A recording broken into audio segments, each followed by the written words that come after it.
that can change the course of this economy, this country, this nation is about to take place.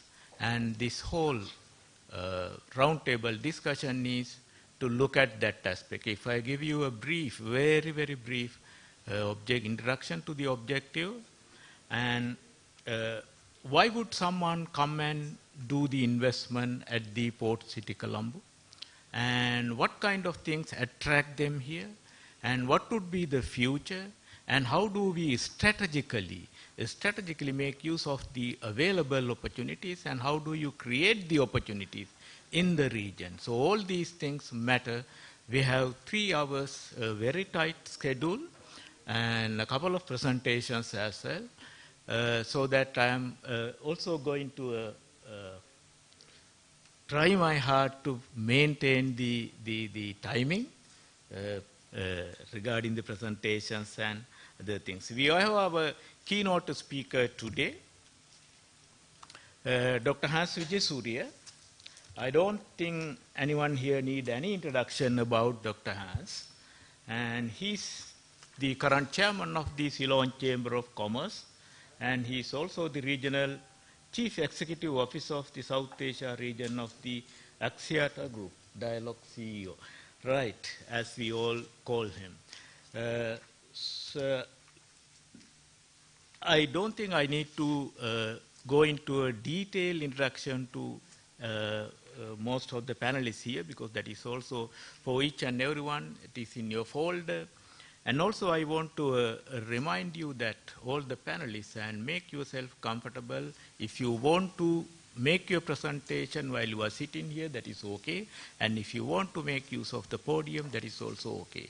So it will make things more interesting and more attractive. Thank you so much. So over to you, Dr. Hans.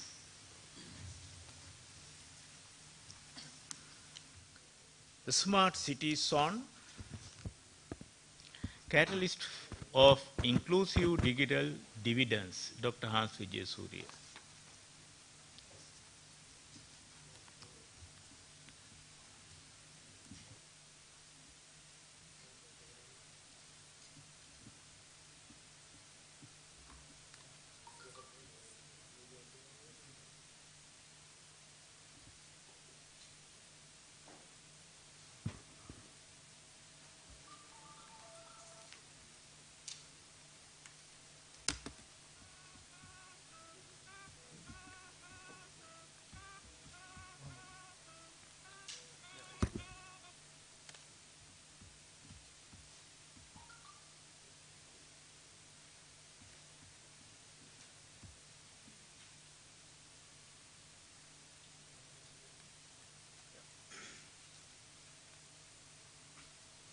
Okay, good afternoon. Professor Sirimal Abhiratna, Chair of the Transforming Sri Lanka session, Chairman of Pathfinder Foundation, Mr. Bernard Gunatilaka, and Executive Director Lakshman Siriwardana. It's indeed an honor and privilege to join you here this afternoon and share a few thoughts on Port City from the point of view as a smart city on one hand, and a driver of economic growth on the other. The imperative for us as leaders of the Sri Lankan economy in one way or the other, at least for the next 5 years, would center around accelerating the escape from the middle income trap. Languishing in the 3 to 5% GDP growth region, on top of a growth rate which is relatively low and has not been moving over the last few years, and potentially being the second or the third or even the second slowest growing economy in South Asia. So given this backdrop, the challenge for us is whatever we do from here on needs to be focused on acceleration, and in particular to get the growth curve mobilized and to drive ourselves out of the middle income trap. This then needs to focus on the fundamental aspects of driving exports. Today our imports exceed our exports, and likewise to manage debt and to manage our investments within our cash flows so that we don't need to rely on extensive debt to drive investment, output to match consumption at the very least, and therefore the second line drivers of productivity, innovation, export diversification, and so on. So the Chamber of Commerce recently published an economic acceleration framework, which many of you in Sri Lanka would have been privy to both on the internet and through print media. And what this framework alludes to or aims to set forth as a challenge to the private sector in particular is to grow the economy at a rate which would take us to around 8% growth by the end of 2025. This translates to a CAGR of 6.8% growth, and starting at a modest 3.5% and with a slower growth in 2020 and 2021 and then accelerating onwards. However, we have to take into consideration the fact that Sri Lanka is equally challenged by wealth gradients.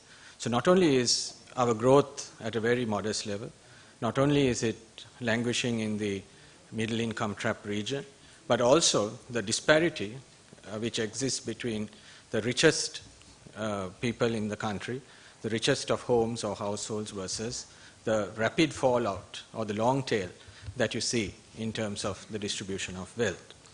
The Gini coefficient, which as you know is the measure of wealth disparity, has not changed much over the last 25 years. If you look at 1990, it was 0.43, and today, or rather in 2016, it was 0.45, which is actually an increase in the Gini coefficient, which means that the disparity has increased. So therefore, the imperative that economic accelerators, whatever or wherever they may be, need to be fundamentally inclusive. Because if we apply economic accelerators which are exclusive in nature or niche in nature, meaning that you focus on a very small proportion of the economy, that would further exacerbate the Gini coefficient as well as the wealth distribution gradient that we see in the country. So what does inclusion mean? In my parlance, I would put it as the opportunity to participate and benefit should be made available and affordable to as many as possible. And that should be at the back of our minds when we adopt accelerators for the Sri Lankan economy going forward. So this challenge is around the simultaneous propulsion of growth, modernization, and external competitive advantage, alongside socio-economic advancement and socio-political stability. Meaning that if the wealth gradients increase or are exacerbated, if there is dissonance around the distribution of wealth, and if this is increased over time, there would be political questions around political stability as well as socio-economic advancement. So this is a tough balance to maintain. On one hand, we need to grow fast, we need to adopt the very latest of technologies, we need to drive forward and establish global competitive advantage. On the other hand, we have to ensure that whatever we do is inclusive and results in the narrowing of the gap rather than exceeding it. So this calls for a new order, and there are many words that describe this. One is inclusive capitalism, or to use the World Economic Forum terminology, stakeholder capitalism, which means that there's no need to hold back on capitalist ambition, whereas as long as it is inclusive in thinking and formulation. I would add the word novo-socialism, which is the same thing, but viewed from a bottom-up approach as opposed to a top-down.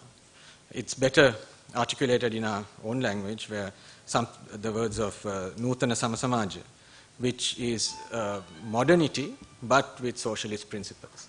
And after all, our country is the Socialist Democratic Republic of Sri Lanka.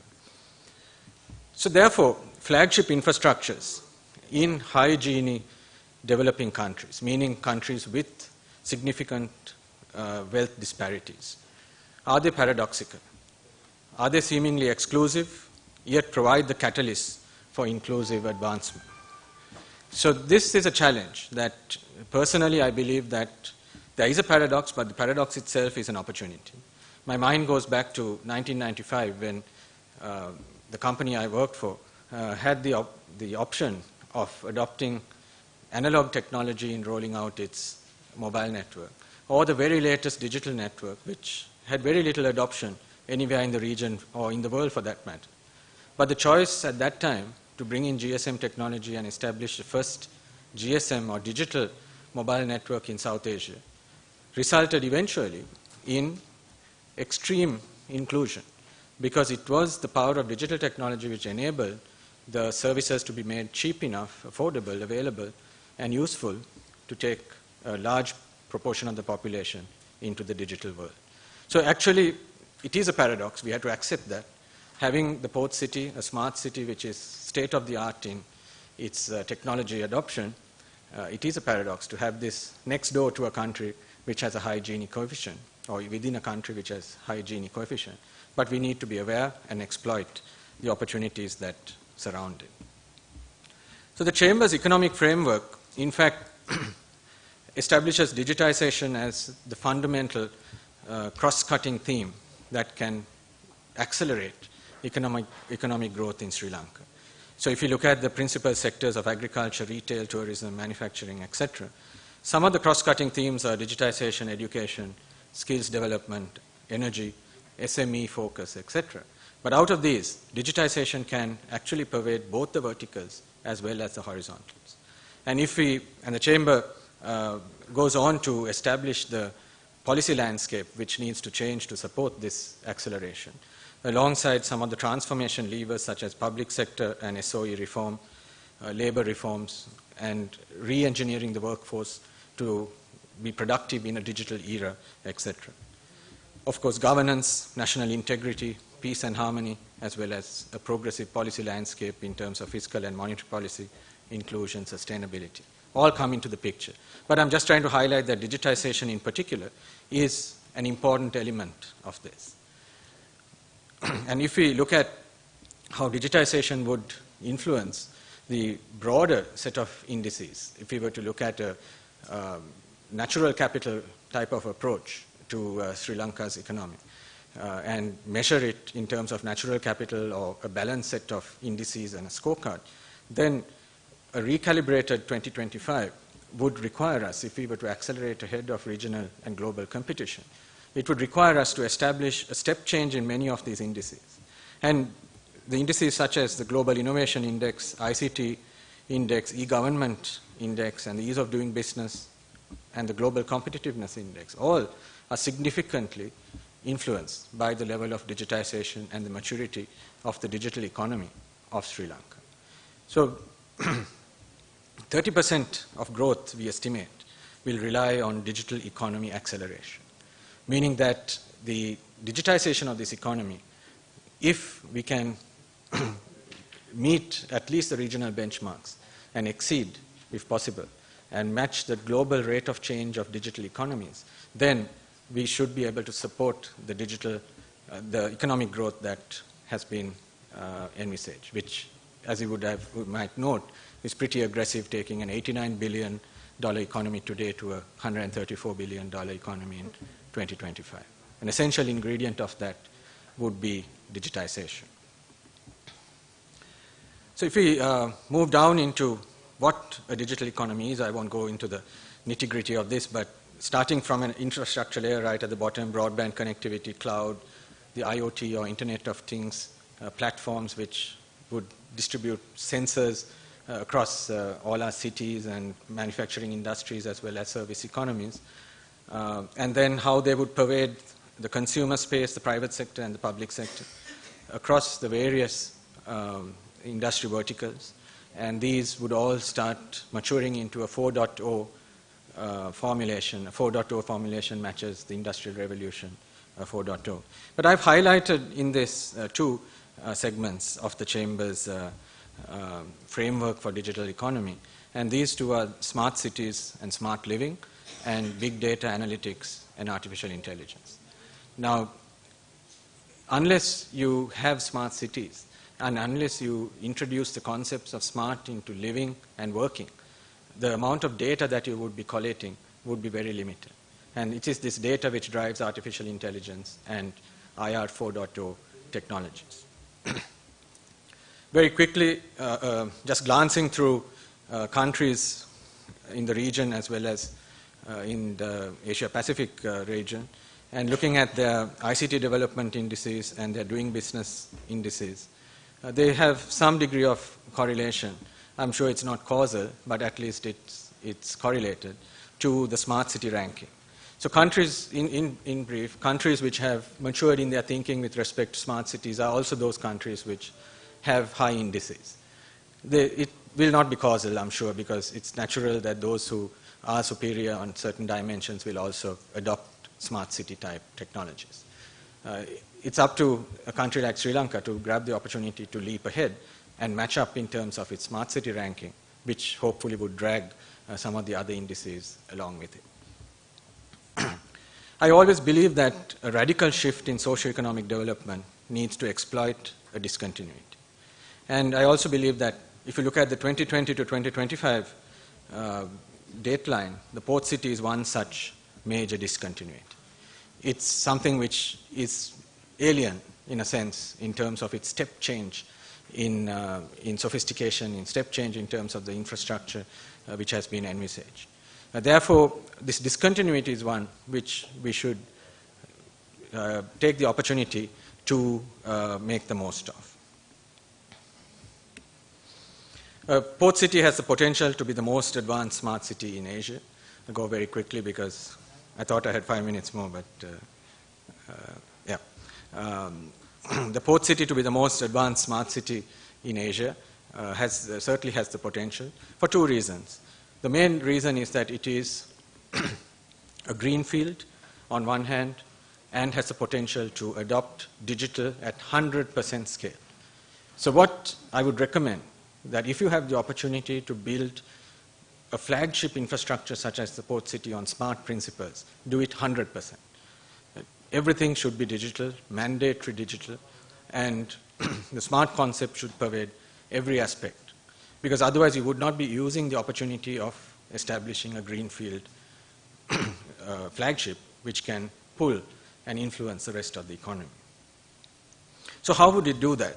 Having a 100% smart city in the adjacency of adjacent to the Colombo metropolis, which has its own smart city plans and is an evolving smart city over this 5-year period, and then in the larger country, having digitization programs across agriculture, tourism, manufacturing, health, plantations, SMEs, and so on, around other secondary smart cities.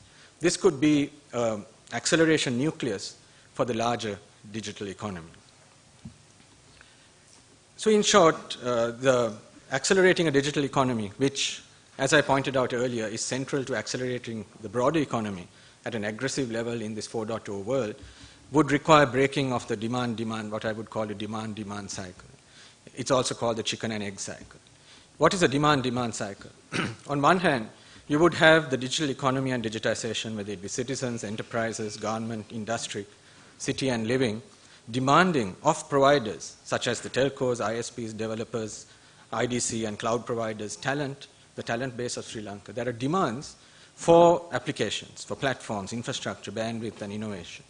But at the same time, these providers, whoever they may be, would also be demanding from citizens, from the government, from enterprises, scale and return on investment. If there's no scale, you would not find this innovation taking place. They would also demand big data, APIs, or application programming interfaces, service creation environments, in order to develop the scale and ROI for their innovations.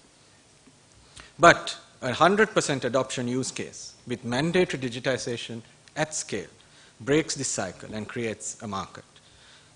Going back to the introduction of mobile telecommunications or digital mobile telecommunications as well, from my previous life, I can recall that it was the application of roaming, international roaming, which gave that first ROI at scale for a new technology. So it concentrated on tourists coming into the country to derive its ROI. But once it has an ROI, it can be spawned to serve the larger market. So big data derived from all these smart technologies and sensors, which can reside on vehicles, on all transactions, on social media, sensors and controllers of and employees, weather forecast, crowd, etc., will all form a very rich big database. and also then allows application programming interfaces and application creation environments to be exposed to Sri Lanka's development community.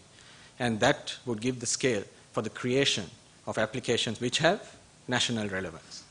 So the speed at which the learnings of a flagship infrastructure like the port city can be translated to the acceleration of digitization nationally should follow directly due to the scale that has been provided. Some examples of 100% smart cities, the Jurong Lake Bed District in Singapore and the Silicon Park in Dubai. I won't go into the details here, but you can look them up due to the shortage of time. And these are all examples where smart cities have been built bottom-up, greenfield, and 100% digital. Also, smart cities will become the preferred locations for high-tech leaders because they have all the infrastructure to attract the top tech leaders in the world to come and site their operations. And that creates tech employment, creates knowledge hubs, research and innovation centers, and an ecosystem for Sri Lanka's own ICT tech and startups. So these are some fundamentals which I would look to the smart city architects to build into their plans so that the inclusion factor and the trickle-down factor of the smart city as a flagship infrastructure can be accelerated and made as meaningful as possible. If our startups can co-locate and be located in physical and digital proximity to these tech giants, if there are talent hubs and startup services around the tech giant locations, that would accelerate and make a step change in the exposure of our own startups. An open data platform becomes very crucial because if the port city has an open data platform which also builds on a 100% inclusion basis for all transactions within the port city, that would create the bedrock for applications like AI. We hear a lot about AI, and what I have realized, both from my technical background many decades ago, but also from what I'm seeing in the innovation space today, that AI is impotent if there is no data. And there's a thinking that any magic can be delivered through AI, but it cannot be unless you have loads and loads of data. And data would mean having 100% inclusion within the ecosystem. Again, some very successful cases of smart cities where data-driven innovation has enabled the acceleration of use cases. Estonia and X-Roads, Singapore again, where there's 100% inclusion of data within the smart city environment. So this leads to applications such as a load of e-services which proliferate and provide the bedrock of application development scale which can be translated to the rest of the country. Also, we could think of smart trade. If the port city could host the equivalent of a digital free trade zone or a digital trading zone, that would provide for the connectivity as well as the connections and cloud scalability or web scale into the marketplaces and trading exchanges globally. This could link and drive digitization all the way from the trading exchanges, which are globally linked, all the way down to the micro producers in Sri Lanka. Because the challenge to them would be, unless I go digital, unless I link up, I will lose the opportunity to get this window to the world. But the window must exist, and the window must be connected to the world leaders in terms of market access. The revolution of technology defines, I believe, a nation's competitiveness. And if you look at the first industrial revolution, the second, the third, these are all industrial revolutions during which the divides were created, the rich world and the poor world, starting with the steam engine, and then going on to electrification and the distribution of labor and smart manufacturing. And computing, again, the digital divide that we talk about. But I believe now it's even more important that we should realize that embracing these technologies will elevate our productivity and global competitiveness, whereas lagging in our adoption would result in a depletion of competitive advantage. So it's an opportunity as well as a threat. When we see something new and a discontinuity on the horizon, we feel threatened. But on the other hand, if we don't adopt, the rest of the world is adopting, and therefore there would be the divide between the adopters and the laggards. And this can potentially create a digital divide 4.0 globally. And I believe that the depth of this divide will be far more serious than the digital divide that we talk about, or the divide that was created in the early parts of this previous century and the one before that. This would be fundamental because it would drive across economies, across the competitiveness of nations. And those nations which move into an IR4 world, who have the productivity levels of an IR4 environment, would be significantly more competitive. And these smart cities need to be sustainable. I'll rush through. We all know the dimensions of economy, society, and environment, and of course governance.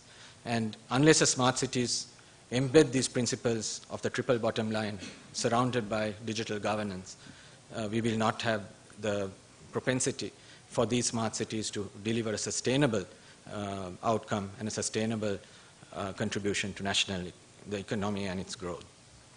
So in summary, an ahead-of-the-curve smart nucleus, as I would call the port city, can catalyze acceleration, but subject to several fundamentals. That we must recognize it as a bedrock of demand for digital applications and a test bed for fast pilot and 100% application. To become a preferred location for digital industries and to be a micro ecosystem on par with the super digital economies. Let's not do it halfway. I think having this opportunity and creating a microcosm which is world-class, then you will have a push and pull effect on digitization of the Sri Lankan economy. Give you a simple example. If every dustbin in the smart city was smart and was able to communicate automatically on the level of refuse to the service provider who collects the refuse, and if every refuse collector is also smart and all this is done autonomously, 100%, then it creates a market for the dustbin. And if we follow the policy of ensuring that the dustbin is created, manufactured, produced in Sri Lanka with Sri Lankan digitization technology, which we have, these are not complex things to do. But if we rely on the Sri Lankan digital economy and the digital industry to provide each of these use cases, and we provide the ROI because of the 100% environment you see in the sports city, the push and pull will lift us up. And therefore, I think we can set a vision for 2025 of a 4.0 branding for Sri Lanka. And can this be that Sri Lanka is the home of Asia's most advanced smart city? And that is something the country can be proud of and use as a lever to accelerate digitization and growth. Thank you. Thank you, Dr. Hans. And you started with the paradox of the development process. And on the one hand, we have a wide range of development issues to handle. And on the other hand, you were talking about the smart city concept, which can be a catalyst for economic growth. And then the paradox is how do we incorporate the two? And then you nicely draw the idea that this inclusive growth and how the larger economy can benefit from a small plot of land which is going to be a smart city. Thank you, Dr. Hans. And I had a problem of giving you a timing indication because you are the keynote speaker and I hate to do that at the beginning. And so I want to make a request from all the other speakers that the time allocated for each speech is about 15 minutes and I have no way of communicating the timing. So please, may I request you to be aware of the timing as well. We have 6 presentations lined up before the open forum, and after the open forum we will be having the Governor of the Central Bank, Dr. Kumarasamy, also coming to give us a speech as the guest speaker. My next invitation is to Professor Bochen. Professor Bochen, he's a professor at Hugh John University of Science and Technology. I hope I pronounce it correctly. Hujon University of Science and Technology. He is also a research associate of the Federal Reserve Bank of Dallas and the Pacific Economic Cooperation Council. And there is a long list of other professional things. I am not going to read out all these things as a way of saving some time. And the complete introduction to, again, brief introduction to all the speakers are also in your folders. Thank you. Professor Bochen is going to speak about Belt and Road Initiative and Free Trade, the opportunity of China's liberalization. Professor Bochen, over to you, and if you are sitting here, it's okay, and if you like to go to the podium, you are most welcome.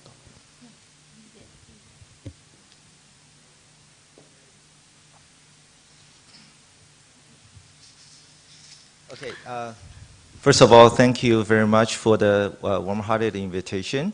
And this is also my first time to visit Sri Lanka. It's a great state to visit, and has a nickname. So far, I know, the teardrop of the Indian Ocean. And it's a very romantic kind of a nickname. And yeah, it's my great pleasure to share my experience based on my research, the Belt and Road Initiative and the Free Trade Port, the opportunity of China's internationalization to Colombo, which is the city I'm now visiting. Okay. So, BRI. As we all know, the BRI initiative is actually initially a combination of the two proposals. In May 2014, President Xi Jinping announced the One Belt, One Road initiative in the Conference on Interaction and Confidence Building Measures in China, in Asia. And the One Belt refers to the Silk Road economic belt on land, and the One Road refers to the 21st century maritime Silk Road. So we have basically we have this kind of a routine here. As you can easily tell that, the 21st century maritime Silk Road actually goes through Sri Lanka. So Sri Lanka is a very important kind of location in our strategic liberalization strategy. Okay, so what's the path towards our BRI? There are a lot of debate, analysis on the BRI.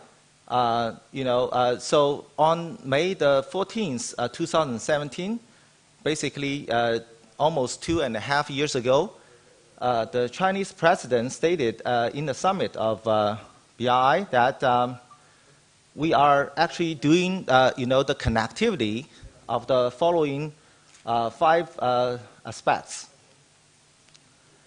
The first is policy. We're going to do the concordance on the rules and the regulations. And the second is infrastructure. We are going to try to reduce the transportation cost. And the third is international trade. And basically, we are going to remove the tariff and the non-tariff barriers of the countries on the road. And the fourth is finance. Basically, we are trying to create a so-called negative list towards foreign entry and trying to liberalize our capital account so that the capital mobility across borders can be freer than ever before. And finally, we are talking about the free flows of people, which are also very important nowadays. Okay, I talked yesterday and today about the Chinese tourism potential to Sri Lanka. For the moment, I think the convenience of Chinese tourists to Sri Lanka is not as convenient as the compelling countries like Thailand. Okay, so there's a big potential to improve upon. All right, so let us see some kind of index for the development of our BRI. And as you can tell, this is a very kind of a volatile kind of depicts of the data, which is the growth of the Chinese trade with the BRI, against all the member participating countries in the BRI, which have already signed MOUs with the Chinese government. And as we can tell, at the beginning, it's really zigzag around zero, but after 2017, it started to take off. So we relatively trade more with the BRI nations than the world average. Oh, by the way, I have to mention this. This is the relative growth. Relative to what? Relative to the Chinese average trade growth. That means that we relatively focusing more on the BRI nations than other nations. For example, United States, which contributes negatively here. All right? So this is actually the numbers of China-Europe trades from 2011 to 2017. As you can tell, it's really, it's not just fast growth, it's explosive indeed. So we have, more trains, bilateral trains from China to Europe and from Europe to China. And of course, in the midway, we also connect with East Asia, Mid Asia, and West Asia. Okay, so both the Maritime Road and the Silk Road belt is actually very promising according to the data. All right, so basically, I'm doing policy analysis for the Chinese government for the development of the free trade zones in China. So what is free trade zone? Free trade zone, by definition, is the special ports, for example, special economic zone which enjoy very relaxed kind of a government administration, particularly in terms of the taxation in imports and exports. All right, but that's not the free trade zones kind of concept in China. In China, it's a kind of a broadened concept. It means we are having a free economic zone in which free trade is only one part. We are actually having more than that. We are actually having a government reform towards its administration, to the market competition. We also have financial liberalization kind of reforms there as well. And we also try to make the whole business environment as advanced as the nations like United States or even Singapore. So all of these are just the very ambitious goals of the Chinese free trade zone. And to be honest, I have to tell you, the reason why we are doing this in an ambitious way is that we are feeling the pressure of the international economic cooperations, especially from the United States. And so to a large extent, from my own experience and from my own viewpoints, China will be very liberalized in very near future because of our trade negotiation with the United States. We need to implement all of those commitments as soon as possible. Therefore, the test on the Chinese free trade zones should also be accelerated accordingly. So in China now, we have 18 provinces that have free trade zones. Okay, not only on the coastal area, but also in inland. This again gives you a hint that free trade zone is a comprehensive liberalization kind of a reform places. It's rather than just free trade per se. Okay. All right. And what are the goals of the free trade zones? We want to, first of all, create a reliable legal system. For example, the IPR protection, environmental protection, labor standard, etc. The second is government. Currently, the government is emphasizing on competition neutrality. That is, the Chinese government should not actually treat firms and industry differently, given their ownership. And we should grant the pre-establishment treatment to all the firms operating in China. Okay. The third is we are actually having our fourth version of the negative list. Currently, the Chinese negative list is as short as the Japanese negative list. In some sense, that our investment opportunity is as open as Japan. You can think in this way. And also, we have financial liberalization reforms, which is not that accelerated as our expectation, given the unstable global and internal financial circumstances, but we are trying. And the last one is trade facilitation towards free trade. Well, and now China's government actually is more ambitious because we are feeling more pressure both internally and externally. We are now talking about a free trade port or free trade harbor projects. What is that? First of all, we want to create a completely zero tariff on and non-tariff barriers in this free trade port. Secondly, we want to have all the productive factors to have a free flow across borders, especially for capital. Okay? The third one is administration. The government actually should adopt the offshore economic administration systems. Basically, we should reduce our regulations as much as possible, and we should reduce our corporate tax and etc. To a fairly low level. For example, we are discussing whether or not we can lower our tariff to 3% or below to the offshore firms operating in China, somehow like Singapore. Okay? And so the taxation already talked about here, and also we are talking about giving very low tax on the capital gains if we create those kind of a capital market in the free trade port as well. So giving you a one sentence as a kind of a summary on free trade zones and free trade ports in China. Free trade zone is actually a pilot area which actually trying to explore the whole path for the liberalization of the whole nation.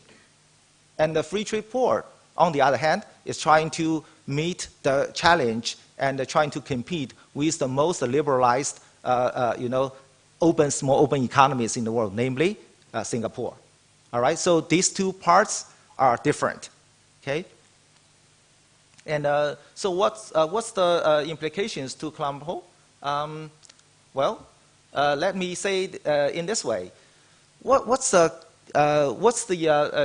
common characteristics of successful free trade ports globally? We made a thorough study, a comprehensive study for the leading free trade ports in the world, and we summarized them into 6 characteristics that share, that all the leading or successful free trade port actually share. All right, and the one with ticks here means that Kuala Lumpur has this kind of advantage. With a question mark means I'm not sure, or maybe this is something that you can improve upon in the near future if you want to aim at being a successful free trade port. All right. So first of all, I think Kuala Lumpur is very promising because you have a prominent economic geographical location. It's located in the center or in the middle of the China's 21st Silk Road, maritime Silk Road. All right, so it is very geographically important. And secondly, I think you have very good strategic development opportunities here because the Chinese government, not only China, but also I think many other countries like India, Japan, they all understand the potential of Sri Lanka. So they would like to base their strategic investment in Sri Lanka if things go well here. Okay, and the third one is highly efficient administration and low taxes and fees. This is something that I think the Sri Lanka government needs to work on.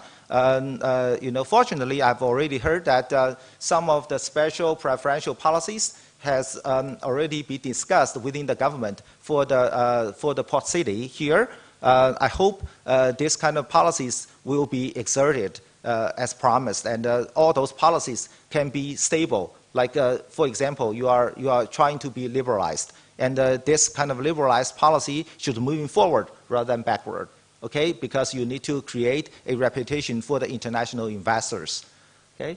And the fourth is that we should have supporting industries that substantiate the usage of the ports. That is, we are not only talking about the traditional ports, which is the only, which the major function is for the storage of the cargoes just in the midway. No, that's very traditional. According to Singapore and many other leading free trade ports, I think the most important thing is that, first of all, you have to understand the supply chain so that you should have supporting industries just behind your free trade port to support the kind of concentration and the dissemination of your goods and resources and services.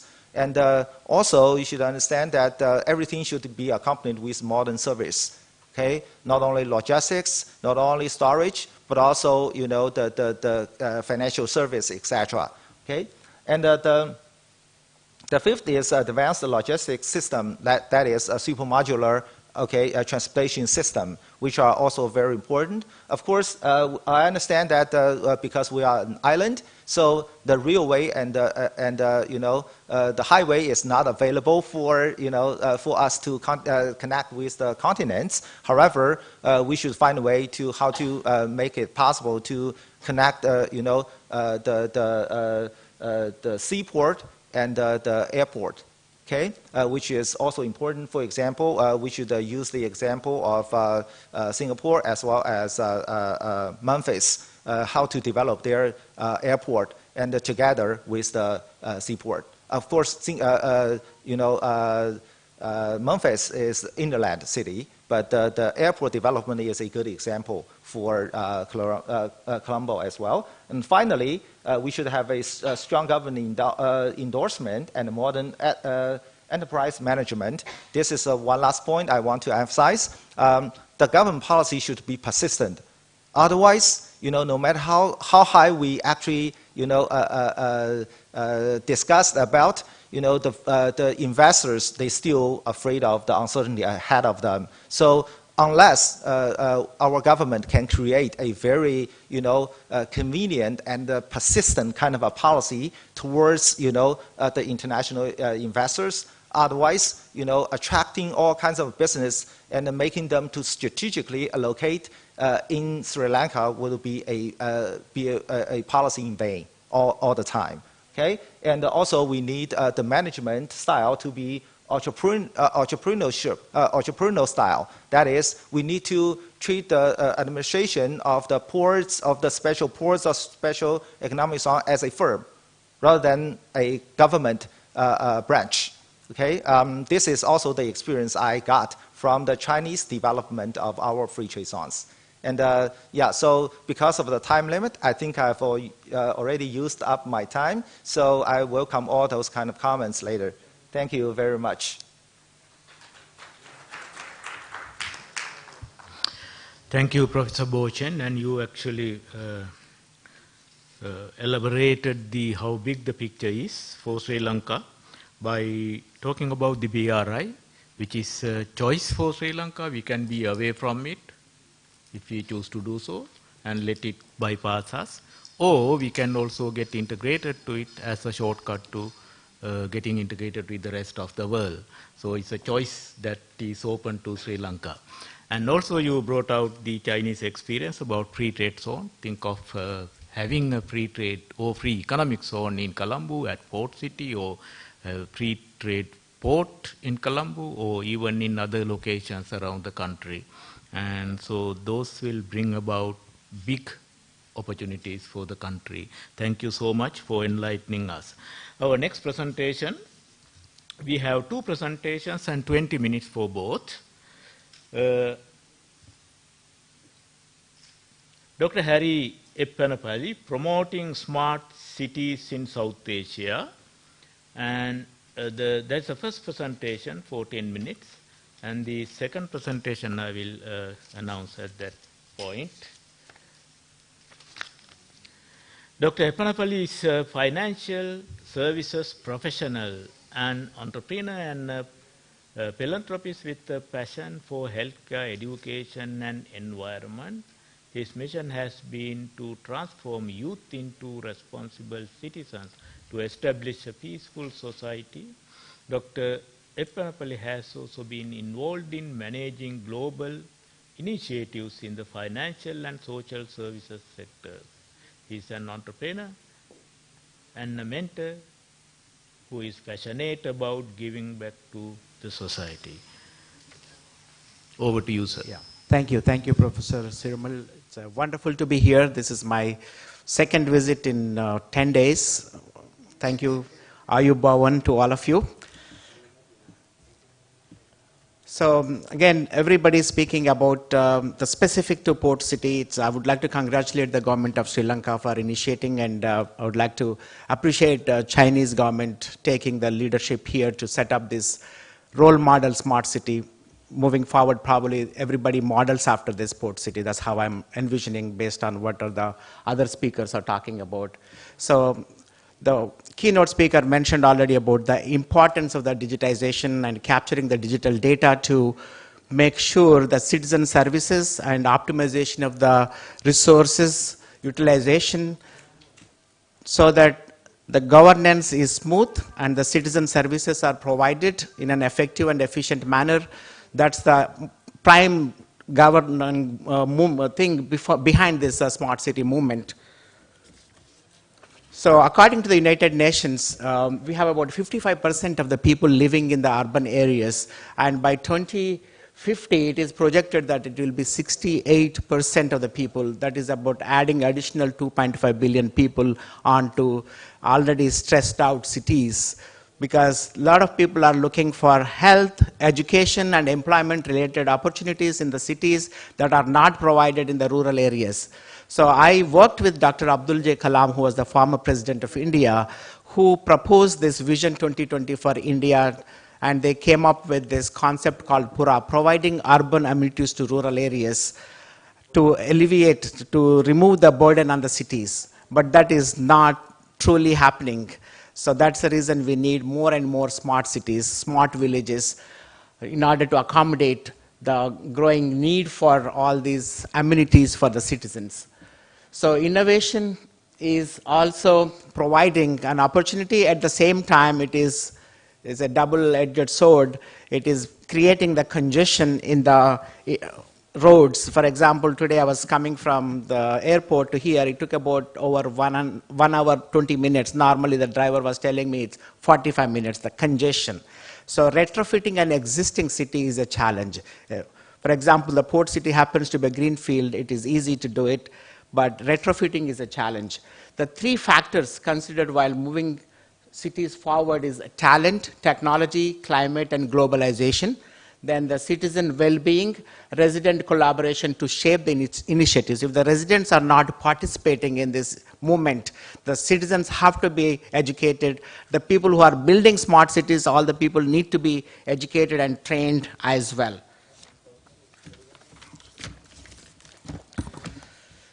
So 4 major factors that are shaping today's cities are the competition for talent in urban areas. That's one of the main factors.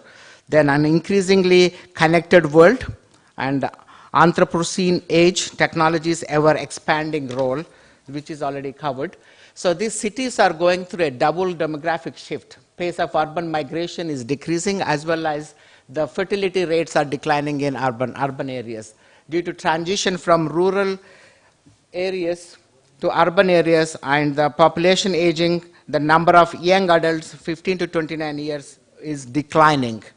And this decline will intensify the competition for talent. Cities will need to create vibrant, livable environments to attract businesses that will be expanding into providing the jobs. So migration has blurred geographic boundaries. For example, in Dubai, if you visit, most of the people living there, about 83-85% of the people coming from various parts of the world. So this integration leads to more global flow and GDP contribution, as well as increasing knowledge-intensive flows result of digitization will continue to open up more business opportunities. I think that's what the port city is looking at because of the geographical opportunity here. The China is willing to invest because of the opportunity they provided. So what is happening in this Anthropocene age is there are stresses that are going to be addressed by using this smart city concept. One of the chronic stress is on water, energy, and food supplies. That is one of the main reasons we need to have a water management, waste management, and energy management. I'm personally involved in one of the major initiatives taken by the Government of India on smart metering to provide appropriate citizen services, not to overcharge them, or not to have enabled the citizens to steal the energy, those kind of things. This is needed. That will happen only through the smart city concept. And acute stress from exposure to weather-related events. Sri Lanka happens to be an island, so you are bound to have various climate-related incidents, cyclones and all that will have an impact. And smart cities, if they are planned well, probably protect from having those kind of disasters. And social stress that results from poor governance, rapid urbanization, and unequal wealth distribution that was already addressed by our keynote speaker today. Then what is happening in the smart city area, the role of the technology? It's very important to notice that the advanced oil and gas exploration and energy storage using the lithium ion or whatever the latest technologies coming into the market, automation of knowledge work, and renewable energy, that is also a key role because eventually we need to reduce the usage of the fossil fuels. Then advanced materials, 3D printing. In order to build the city, you need to accelerate the construction time. So 3D printing of various housing and buildings are already in place. The next generation genomics. I'm personally involved in this space. Genetic screening of every citizen will reduce the amount of money and time we're going to waste in treatments and cost. That is important. And mobile internet. So everything is going to be on mobile devices, IoT and all those things. Amount of data you're going to collect that will be used in order to manage all the citizen services and optimization of the resource utilization.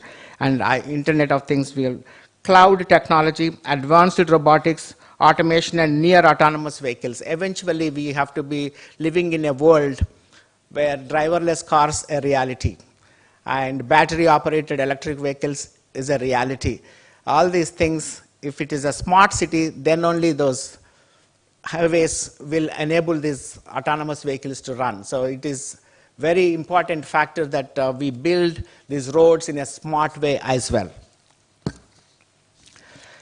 So in the continuing to the smart city solutions, when you construct these buildings, I'm sure that all these factors are already considered in the port city: green buildings, rooftop gardens, building management, heat, energy, light, etc., and perimeter access control, rooftop and vertical access, wind turbines, air pollution control, building integrated solar panels.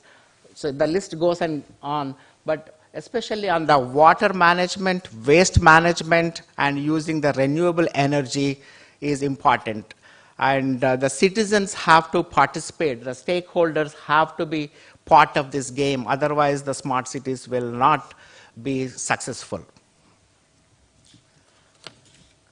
So from a smart city solutions point of view, the key characteristics of a successful city of the future is work environment that attracts the best global talent.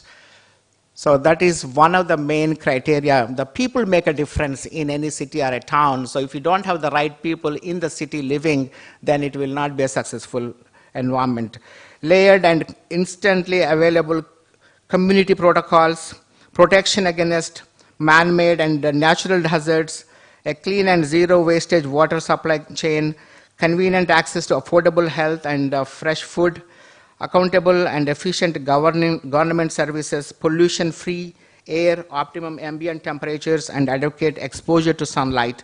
So like this, the list goes on, and cutting-edge preventive care. Again, I was mentioning about if you can be genetically screened every citizen of a smart city, that will reduce the amount of investment we make on the future health care. And convenient access to large variety of non-work pursuits. So having open parks and creating every bench or a table to be smart and energy efficient lighting and those kind of things will go a long way. So I would like to use some of the one brief overview of what is happening in India because it's a neighboring country. This initiative was taken up by the government of India about 10, 12 years ago when Dr. Abdul Kalam was the president. He created a Vision 2020 roadmap for India to be a developed nation by 2020. So they identified about 21 areas. So e-governance and citizen services, waste management, water management, energy management, urban mobility, and others like telemedicine and teleeducation, incubation, trade facilitation centers, and skill development centers. These are the 21 different areas the Indian government focused on. I'm going to skip in the interest of the time. So they did a competitive selection of the cities. They wanted to do 100 smart cities. This is a $1+ trillion project they have taken up. They did in 4 phases. In the round 1, 20 cities, round 2, 40, and round 3, 30, and round 4, 9. Total 99 cities. And they dispatched about close to $30 billion so far, but it's a very fraction of the money. Most of the challenge in India is the money and also retrofitting of an existing city. While citizens are living in those cities, retrofitting to convert into a smart city is the biggest challenge. And you, since you are building a brand new greenfield city, it is easy to do it, and you have no issues bringing those $15 to $20 billion from China. That is also a very blessing in building this port city. So where are this money investment going? Sorry. In a smart city, if you look from the bottom up, urban transport. I see there is a need in Sri Lanka for having a smart transportation system. And that's where probably a lot of money is going to go. The port city obviously will have, but rest of the country possibly needs a transport system that is smart. And also area development, which requires a lot of money, and economic development for free trade zone and all those things. And energy is another area that a lot of money will be invested while creating a smart city, and IT and ICT, then also housing, smart housing, then water supply, sewage, MMT and pedestrian, like this environment related, stormwater drainage, social sectors, and solid waste management and safety. These are the various areas that the money will be invested in a smart city. I'll skip this. So these are the 99 cities the government of India already doing this development of smart cities. Again, the challenge is money as well as retrofitting. So any questions, I'll be hanging around, and thank you very much for this opportunity. And primarily, I'm doing the project financing for any of these kind of initiatives. I've worked on the Wall Street for the last 30 years. Now I'm set up my own family office and moving forward to invest in these smart areas, health, education, and environmental related project in a smart city. Thank you very much and have a wonderful day. Look forward to working with you all. Thank you. Thank you, Dr. Hari. Our next presentation is Colombo, a platform to attract investment by showcasing conscious living and future mobility. Mr. Sharan Fernando. Mr. Sharan Fernando has 20 years, more than 20 years experience in the automotive industry, and he has vast experience from mass market brands as well as high-end luxury brand of vehicles as well as accessories. Thank you, Mr. Sharon. Over to you. Thank you, sir. Thank you for that introduction, and thank you to Pathfinder, for inviting me. I'll go through this as quickly as I can. I just want to recap. I think Dr. Hans brought in the concept of the paradox, income equality. I think that is critical. And we've all talked a lot about smart cities. So let me try and focus on how we can differentiate Port City vis-a-vis competition and try to resolve Dr. Hans's paradox, which is imperative for broader sustainable economic development. So that is Port City. Now, from the side of the owner of Port City or the project, the project manager, the Chinese, this is what they would like to see happen. I mean, they want return on investment. From the Sri Lankan point of view, we need something broader. We need to resolve the paradox. We need the Port City to bring in different kind of investment to Sri Lanka. And the question is how?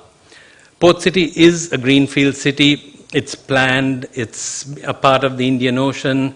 New buildings, smart buildings, retail, beaches, marinas. It's got all this, but is it enough? And the question is the competition. We already have NEOM, which is being developed. It's set to finish by 2030. $500 billion has already been committed by the Dubai government. It is providing a port for multiple landlocked countries.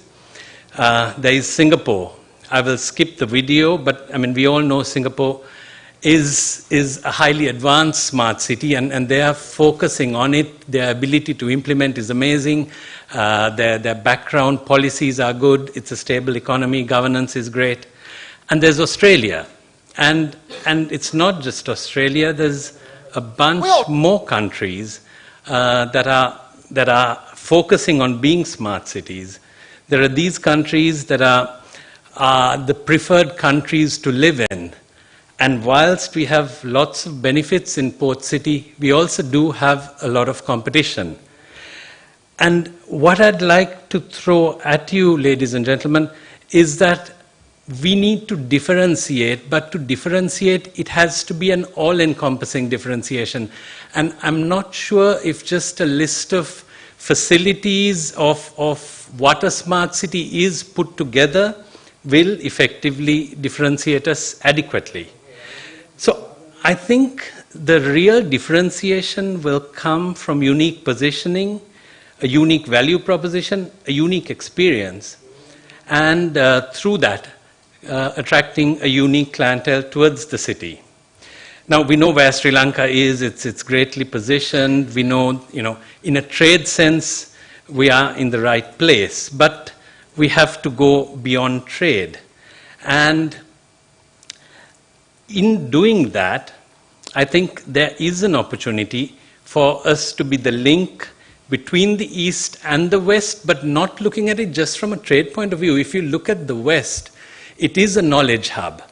It's leading in terms of its research, in terms of high tech. I mean, Germany has not been sort of threatened by anyone for its ability to dole out sort of cutting edge technology and also to manufacture it. So we have technology of the West, and we have the immense production capability of China. We also have Sri Lanka, that is the link to India. So can we use Sri Lanka's position not purely geographic, but as a link, as an intellectual link from the East to the West? And what I'd like to just share with you is the thought of Port City being a canvas to the world.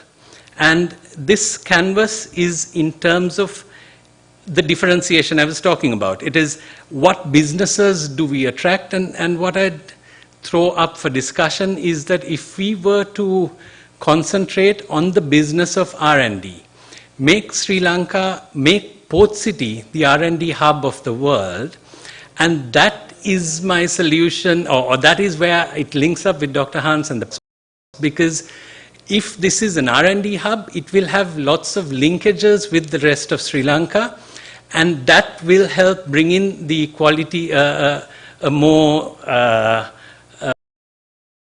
benefit of the Gini. So the question is, what businesses we attract? Link, then what are the sorts of people that will be attracted to these R&D type businesses. And that will drive the environment we create. And all these three factors will come together into an experience.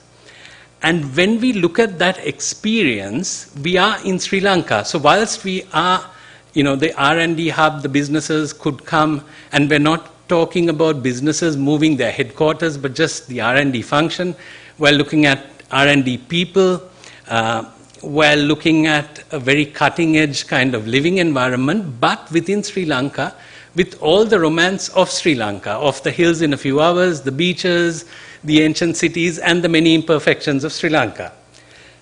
So the thought that I want to share with you in this slide is it's not a list of features, but a holistic conglomerate of all the features with a unique proposition targeted at a unique niche, which I think is what Port City could be for Sri Lanka, and what could then help Port City drive Sri Lankan development. Thank you very much, ladies and gentlemen.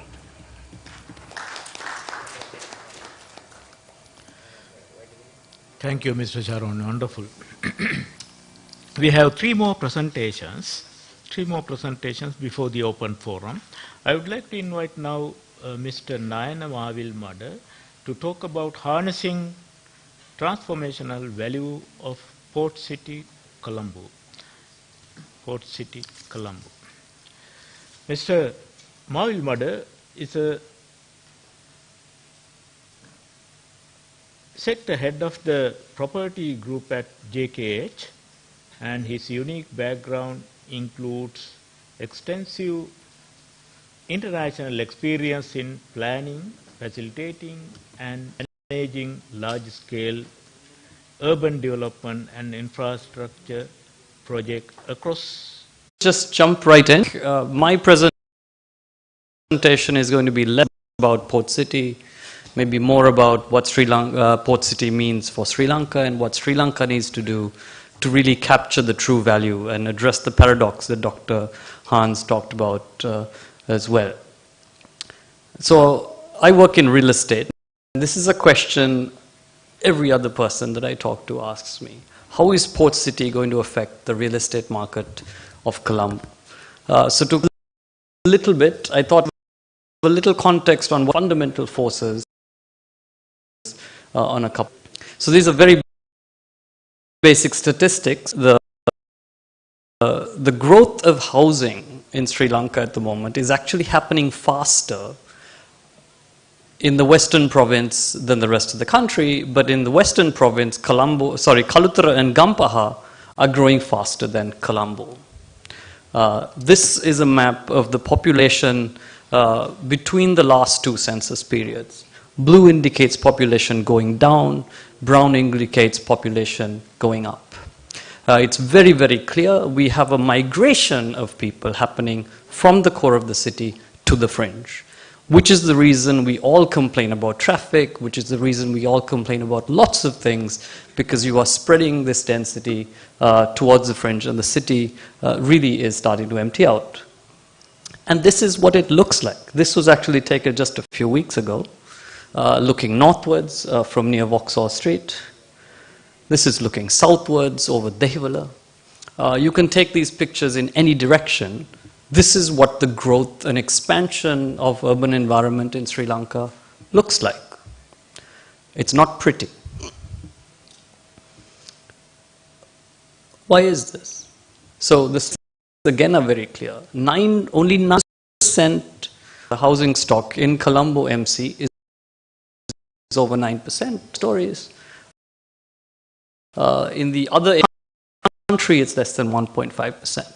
Less than 10% of us live in multifamily housing. We still are very much stuck in this, look, let me buy this 10 purchases of land, live in a single family house, and we just kind of keep going and going and going into the suburbs. So this is the context where we're looking at. This is how we compare to the rest of the region, and you see how much of an outlier we are. We are less than 10% multifamily housing. No other capital city in this region is anywhere close. Most of them are in the 80s and 90s. And you can take a range of cities anywhere in the world. We are really, truly, as a capital city, an anomaly. So from my perspective, it's an inevitable change that's going to happen. So the question is, who lives in the limited amounts of condominiums that we have? And again, a question we get asked very frequently. The reality in the market right now is most of the buyers, 90% of the buyers are Sri Lankan. Very, very few foreign buyers. We have a fair number of expat Sri Lankan buyers, but really 90% of the buyers are Sri Lankan. But what's interesting when you peel the onion a bit more is who lives in the condominiums in the city. And it's overwhelmingly foreigners. So these are just a couple of buildings in the core of the city. About 80% of the rental demand for premium real estate, for premium condominiums in the city are driven by expats. So bought by Sri Lankans, lived in by foreigners. This changes as you go out of the city towards, you go to on 320, it's different. You go towards Rajagiriya and go towards the suburbs, the expat population steadily declines and the Sri Lankan population grows up. But it's indisputable. The rental market in the core of the city, in the heart of the city, is driven by expats, driven by expat numbers. So the viability of it at the premium end is really dependent on, what are we going to do? How are we going to become this multicultural kind of mecca, if you will? Compare ourselves against the region, only 0.2% of our population is foreign. And again, very, very low compared to the rest of the region. So again, you'd think if we get a few things right, this has to go up, which has to propel quite a few other things in the real estate market. So it's in this context that you have the entry of Port City. And the question is, what will Port City do to this environment that is sprawling, low density? You have this kind of strange stuff going on, but poised for transformation. And will Port City catalyze the kind of change that we want? And how do you actually make use of the opportunity presented by Port City? So I'm not going to talk too much about Port City because I'm sure all of you know about it, but it's a huge 269 hectare development and lots and lots, 5.65 million square feet. But the two bottom things are what I'm really interested in. If you look at the Port City master plan, they project a daytime population at full build-out of 250,000 people. The projected resident population is 75,000 people. What you're saying here, assuming 2/3 of these people live and work in Port City and maybe 1/3 live outside, you're talking about 200,000 people that will come in to work in Port City if this hits where it's going to go, right? If the developer gets to where it wants to go. This is the projection of population growth that was in the EIA. Again, looking at this 250,000 people over 25 years, very, very aggressive forecasts, year 5, 30,000 people, 25,000 people, and so on. You could look at this and say, that maybe is a tad aggressive. What if we just kind of make it straight line? What is that going to look like? Without 12,000 new people in this place a year. Even if you take it as half the growth, you're still talking about 6,000 more people a year. Right? So the question is, where are these guys going to live?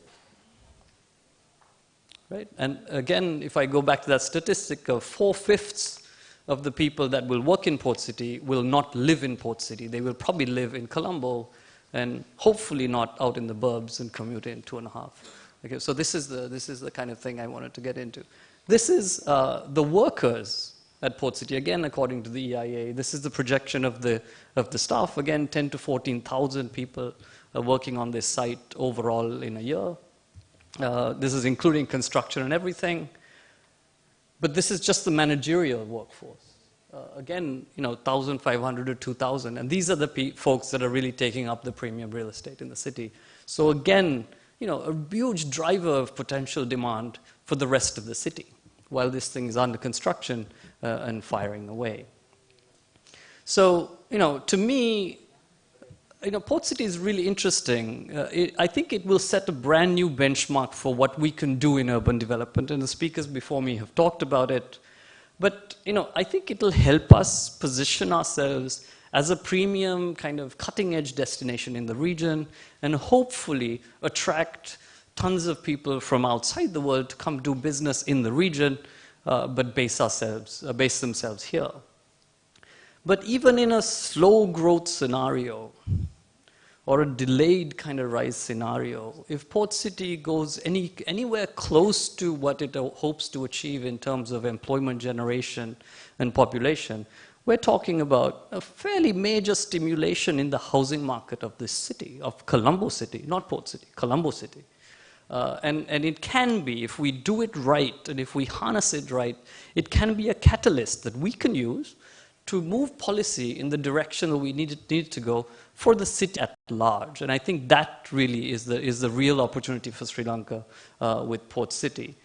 So there's lots of things, but I thought I'd focus on this is absolutely pivotal to the success of Port City. Without it, Port City won't work. We have to make that happen. What do you do? The second is, how will Colombo house the 200,000 people that will work here? Another question. This is 200,000 people that will not live in Port City. How do we house these people? And how do you get them in and out is the next challenge. How do you deal with the transportation challenge? If you assume that 200,000 people live here, 200,000 people are going to converge on Galle Face, that roundabout, to go into the city every day. How do you deal with that peak hour challenge? How do you deal with that transformative situation? And again, to me, it's an opportunity. There's a challenge right in front of us, and hopefully it's something that the policymakers will take up and deal with. So here's my couple of minor thoughts on how I think we can deal with it. Very specific, very simple, and I think, in my view, very achievable. First, I think one of the big things that we need to start to do is a current bottleneck. Allow expats working in Sri Lanka to use the wages they earn in living in Sri Lanka or working in Sri Lanka into real estate. Right now, they are not allowed to do it. They have to expatriate it, and everything has to come in from a foreign remittance, which creates a major disincentive. And being in the market, we see this as being a major hindrance for lots of people working here, earning money here. They can't buy real estate here without lots of red tape. So that's number one. Second is access to credit, even limited credit, for foreigners to purchase real estate in Sri Lanka. Again, on paper, they can borrow some. In practicality, they can't borrow. We really can't do it. And the question is, if you're looking for long-term residents in Sri Lanka, long-term expat populations, you need to maybe find ways to loosen up credit for them. And of course, more liberal long-term resident processes. I think maybe the last 5 budgets have talked about resident visas. For investors, it's still to see the light of day. These are the 3 things I would say, the low-hanging fruit that we need to convert on expat to really make the expat numbers go up. Second, and the big one to me, is address the kind of urban housing challenges, right? To me, you have to solve the middle income and upper middle income housing problem to make Port City viable. You need to solve that anyway for this city, and it's long overdue. So there's a couple of things you need to do for this. One is to help bring down the construction costs. We have higher costs than Malaysia, a fraction of the affordability of Malaysia. So things like eliminating para-tariffs, getting rid of the protectionism on certain building materials, maybe even trying to get rid of the protectionism lobby in the construction space in general. I think the government needs to look at incentivizing developers to build in the middle income housing space, not necessarily only in the premium space. That's absolutely key. There's a few models that have been tested that worked really well, actually, which I think we need to get scaled up. And I do not mean government needs to build this. I think government needs to look very, very seriously about releasing core city lands, not lands in Malambe and Homagama, lands in Colombo City. And there's, just around Bere, like 200 acres of it, actually, for middle-income housing. So people really don't have to spend 2 hours each way coming in and out with all the environmental and other costs in it, but incentivize it, release lands in the core of the city for middle-income housing development. I don't believe it's viable for Port City to release land for middle-income housing in Port City, but the rest of Colombo certainly. and improve access to mortgage finance for first-time homebuyers. Again, a glaring gap. We have a mortgage to GDP ratio of about 5%, 5 to 6%. We basically have no mortgage industry. For first-time homebuyers, you simply just don't have it. So that, again, is a core area that the government needs to address. And the final really, we have 1 million people coming in at ridiculously slow speeds. So you have to make this major transition to mass transit. It's the only way forward. And to couple that with active disincentives for car ownership. It's a very sensitive topic. I think we really need to start thinking about things like congestion pricing. We need to look at our parking regulations. Look, our parking regulations say one housing unit must have one parking. Parking lots in the city, we've studied them, are absolutely empty. So the regulations propel certain kinds of behavior. So I think we need to take this transportation issue really by the horns, promote mass transit, disincentivize private transport, and really go the whole hog. So that's, in a nutshell, what I think are the opportunities around Port City at two levels. One, if we make Port City, to make Port City work, at one level, you have to make it a mecca for expatriates. We need to make life easier for expatriates, make it more attractive for them to come here and invest here in real estate and to live here. The other side of it is to make Port City work. The lubricant, the oil that will make it work are the workers. And there's about 200,000 of them that will need to be housed. If they're housed beyond Malambe, Port City will not work. You have to get them to work within the city. And those are the two things I think we need to do to really harness the potential of Port City. Thank you. Thank you, Mr. Nayana. While I was listening to you as well as for the previous two presentations, what I realize is that the kind of challenges that we are facing when we are looking at the vision of the post-city development, and the challenges are not limited to the boundaries of the port city, and they are actually they are related much more to the outside the port city as well. Those are related to regulatory reforms in many areas, as well as presentation is by Professor Hing Meibo. Professor Hing Meibo is a Director of International Development Cooperation, Academy of Shanghai, University of International Business and Economics. Over to you, madam.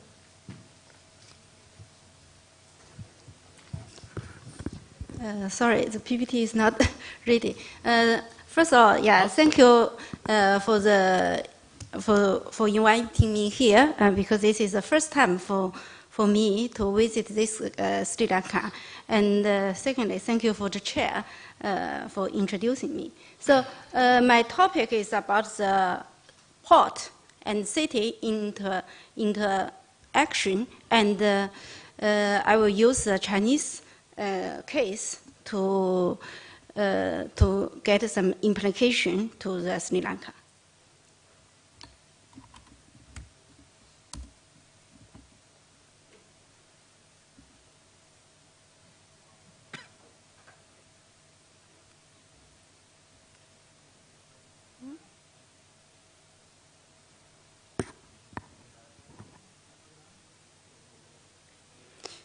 I come from Shanghai University of International Business and Economics, and my research field is more on development cooperation and Chinese OFDI, overseas FDI, and I visit for the Belt Road Initiative and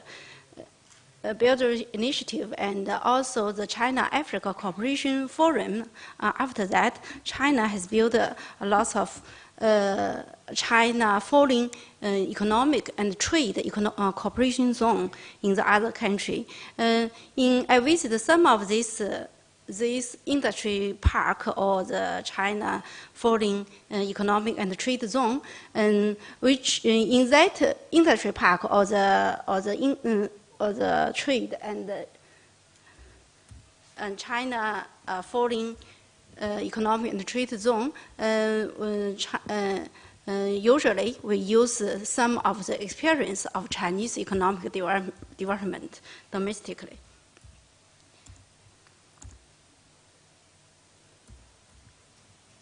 So I can use this first.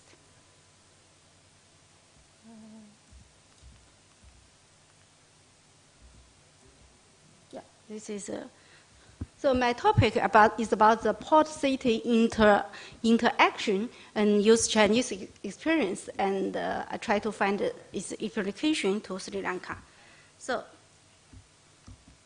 my presentation including several parts, and because of the time limit, I may skip some parts of that. First, I will briefly overlook the economic situation of Sri Lanka. So after the war, Sri Lanka has entered a period of peaceful development, and its domestic economic situation has improved a lot. But Sri Lanka is still facing some challenges. Firstly, the economy has developed, but from this figure we can see, sorry, it's why it go automatically.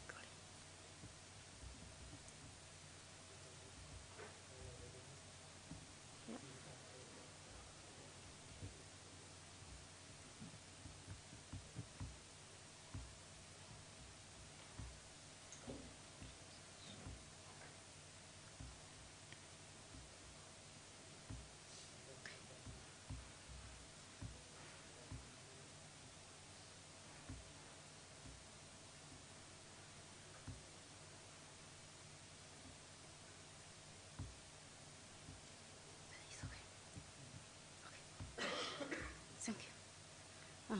So the challenge including firstly the GDP growth. The economy for recent years has developed, but it seems that the peace dividend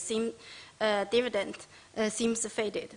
And secondly, for the export and import, the import and export are growing after war, but we can tell the trade deficit also widened. The third one is that more and more FDI is flowing, but the net FDI to GDP is still quite low.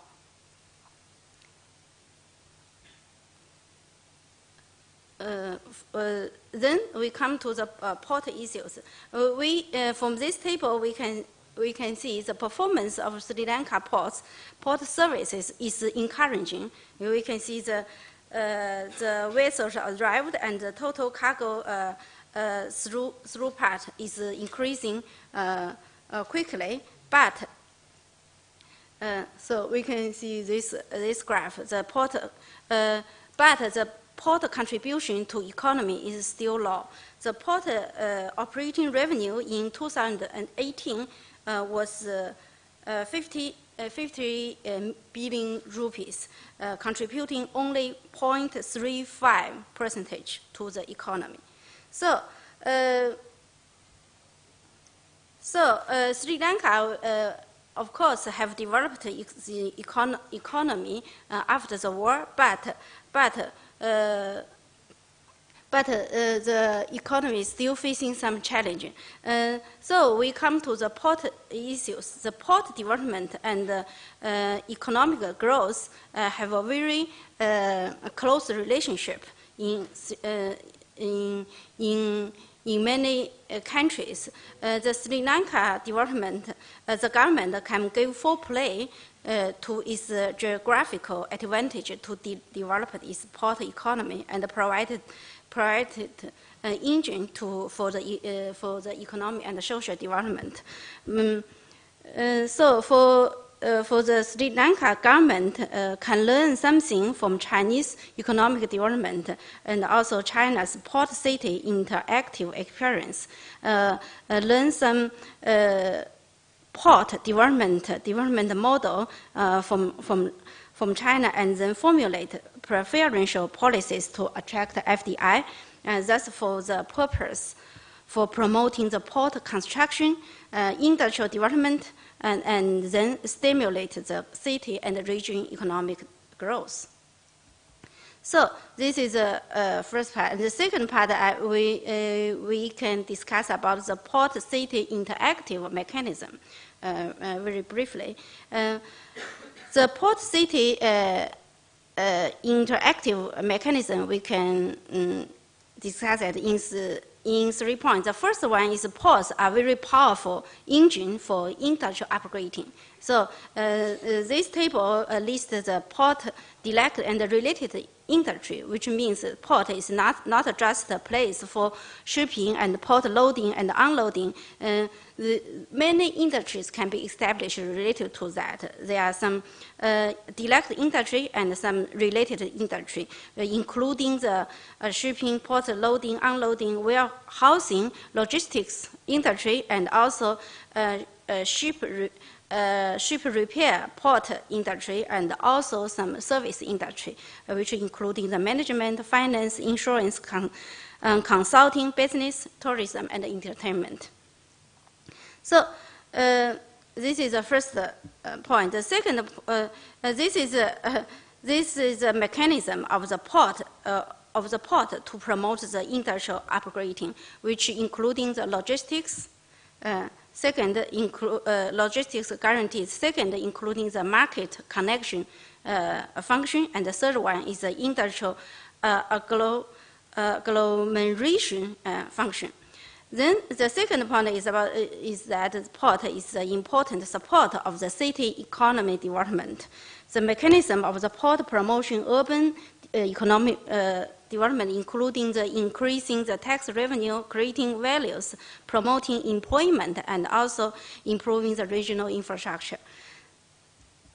And this is this table. I listed 9 very big port city in the world. 2 of them is the ports in America, and the other 7 are the ports in China. Because Chinese port, the Chinese coastal cities, 8 port cities of China already ranked the top 20th biggest port in the world. So the port can contribute to the city economy through its contribution to GDP, its contribution to the employment, and also its contribution to the tax.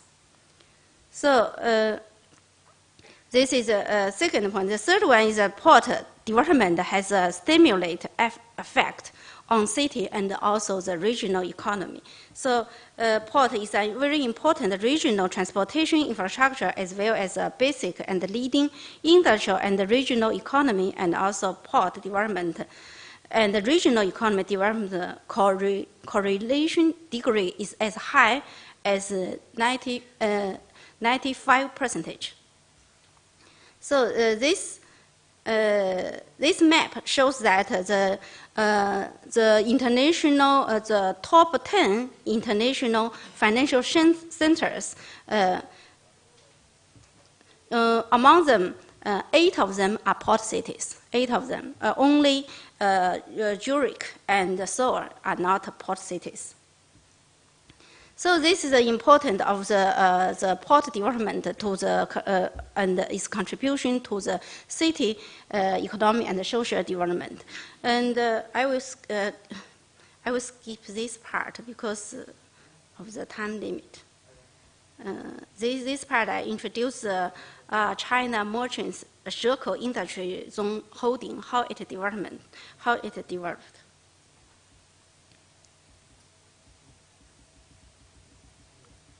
Then we go to the fourth part, which is a case study show how Shenzhen, as a port city, how it interact with the city and also the regional economic development. Shenzhen port, including two parts, can be divided into western and eastern port area. But these two areas, for the container handling capacity of these two parts of the Shenzhen port, they are similar. So the left side and the right side. So for the container handling capacity, they are similar. So combined together, both of them are called Shenzhen port. Shenzhen port, after so many years, Shenzhen is one of the 4 special economic zones in China after Chinese open policy. So after about 40 years development, in 2017, Shenzhen port completed a cargo throughput of 241 billion tons and a container throughput of 25 million TEU and a bulk cargo operation volume of 39 million tons. So in 2016, Shenzhen port has already become the third largest container handling port in the world. And another characteristics of the Shenzhen port is its international international liner routes international liner routes. In 2000 up to 2017, Shenzhen port has opened 221 international liner routes. The number of 3 major aligned liner routes attached to the Shenzhen port has already exceeded 100, ranking the first in the world. So before Shenzhen, before the open policy, Shenzhen is just a fishing village in China, which is next to Hong Kong. So, how Shenzhen port development for the last 40 years? So the first stage of the Shenzhen port development is from 1979 to 1991. In this stage, Shenzhen port undertakes for the industry of the of course, for the port construction, for the port development, the port construction is very important. So the construction on, and at the same time, the industrial park already also constructed at the same time. At that time, the key industry of the port in the industry park is the export-oriented processing industry, and the government proposed many sufficient investment promotion policy. So during this time, Shenzhen port undertakes processing manufacturing industry from East Asia industrial countries or regions, especially from Hong Kong. And at that time, the main industry is the export-oriented processing industry. Then the second stage is from 1992 to 2001, and at that time the globalization was accelerated significantly, and the transfer of the capital and the technology from developing countries was speeded up. So during this time, this stage, the port construction is mainly addressed the port area layout structure and also establish the status of the container mainline port. So key industry around during this time is the capital technology products processing industry, and according to that, the government, the Shenzhen government. Also, because it's a special economic zone, so the Shenzhen government can formulate its own law. Local law. So the investment promotion policy, including many different preferential laws, policies, especially the tax policy. Then the third stage began from the 2002. So at this stage, so the Shenzhen port is used to very important engine to promote the city, Shenzhen city and the Guangdong province regional economic development. So the different focus has been put on the port construction and the economic and the economic social development of Shenzhen city, Guangdong province, and the Pearl River Delta region. So the different focus has been put on the port development, the city development, and also the region development. So this is the third stage for three stage for Shenzhen port, for their port construction, and also for their promote the investment on the industry park, and also to promote the economic and social development for Shenzhen city and also the Guangdong province. The last part of my presentation is about the port-city interaction and the policy implication for attracting, how to attract the FDI to Sri Lanka through the port and city interaction. So the port, all the policies to attract the FDI through all the port construction and the city development, the first stage is to attract the FDI for the port construction. So for the port construction, one of the important model is the PPP model, investment model. So the government can provide a preferential policy to attract the private enterprise to participate in infrastructure construction, like the port city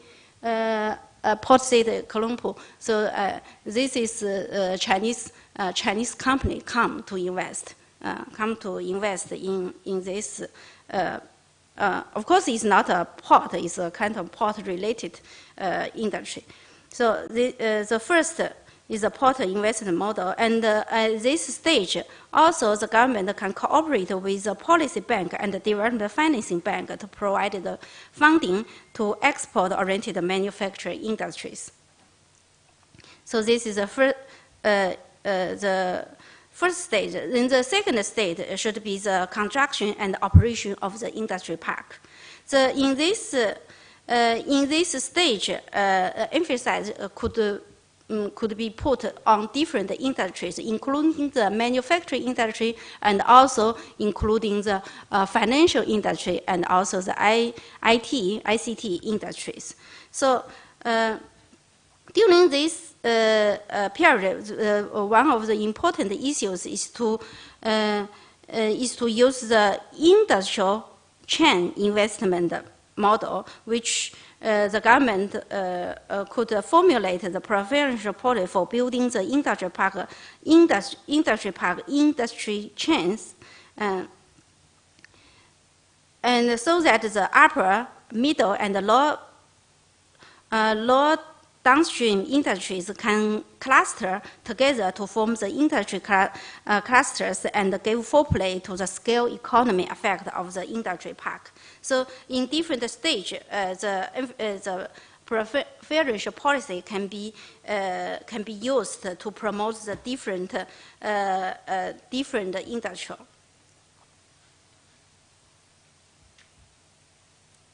So for the manufacturing industry, the government could provide the preferential policy to attract the high-quality enterprises to locate in the industry park.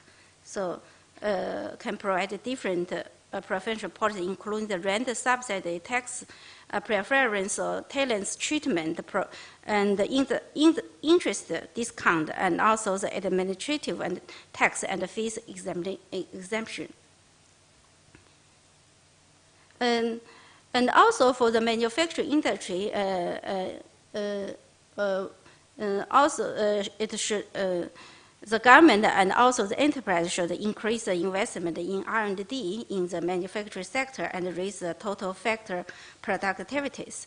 And for Sri Lanka, one special issue is about how to encourage the women to join the workforce, to increase the labor supply, to drive the economic growth. And for the financial industry, policies can be provided to attract the financial institutions and entities to set up branches or to carry out the pilot financial innovation projects and so on in this district. And so different preferential policy can be provided, especially for these financial institutions and branches. And for the IT and the high-tech industries, the government could encourage and support the entry of the internet industry and build a high-tech industry park within in the port area, and also attract the high-tech talents and strengthen the investment production in the ICT industry, and also encourage domestic and overseas enterprises to cooperate in nanotechnology, R&D, and export value-added products. So this is three very important industry in the industry park during the second stage. Which is the most important, is to operate the industry park. The third stage will go to the city construction stage. So for the city construction stage, because for the industry park, it should participate in many international activities to attract the investment and also to promote the international business. Districts evolve from a single industry to an industrial collaboration model. So, and then we go to the fourth stage, which need to optimize and the synergy of the port, industry park, and the urban construction. So the most important is to integrate the port, industry park, and the city development, and more attention should be put on the new and high technology and the service industry expanding and upgrading. So in this stage, more emphasis should be put on the attract the multinational enterprise R&D institution to set up regional headquarters and development service outsourcing industry. So this is the 4 stages. The policy implication or suggestion provided to the Sri Lanka government to attract the foreign investment in different stages of the port development, port construction development, and the industry park development, and finally the city and the region economic development. So, so in order to use this, I think for Sri Lanka, the position or the location of the country and also the port resources are very important for the country. So, how to use this comparative advantage, and how to use the port-city interaction model to construct the ports, industrial parks, and promote the city and the regional economy. So the government can play a very important role in that. So for attracting FDI, the government has to formulate and promulgate the preferential policy to different industrial industrial or the port investors. But the most important is to keep the policy stable, persistent, and also implement the policies at a different level. Thank you very much.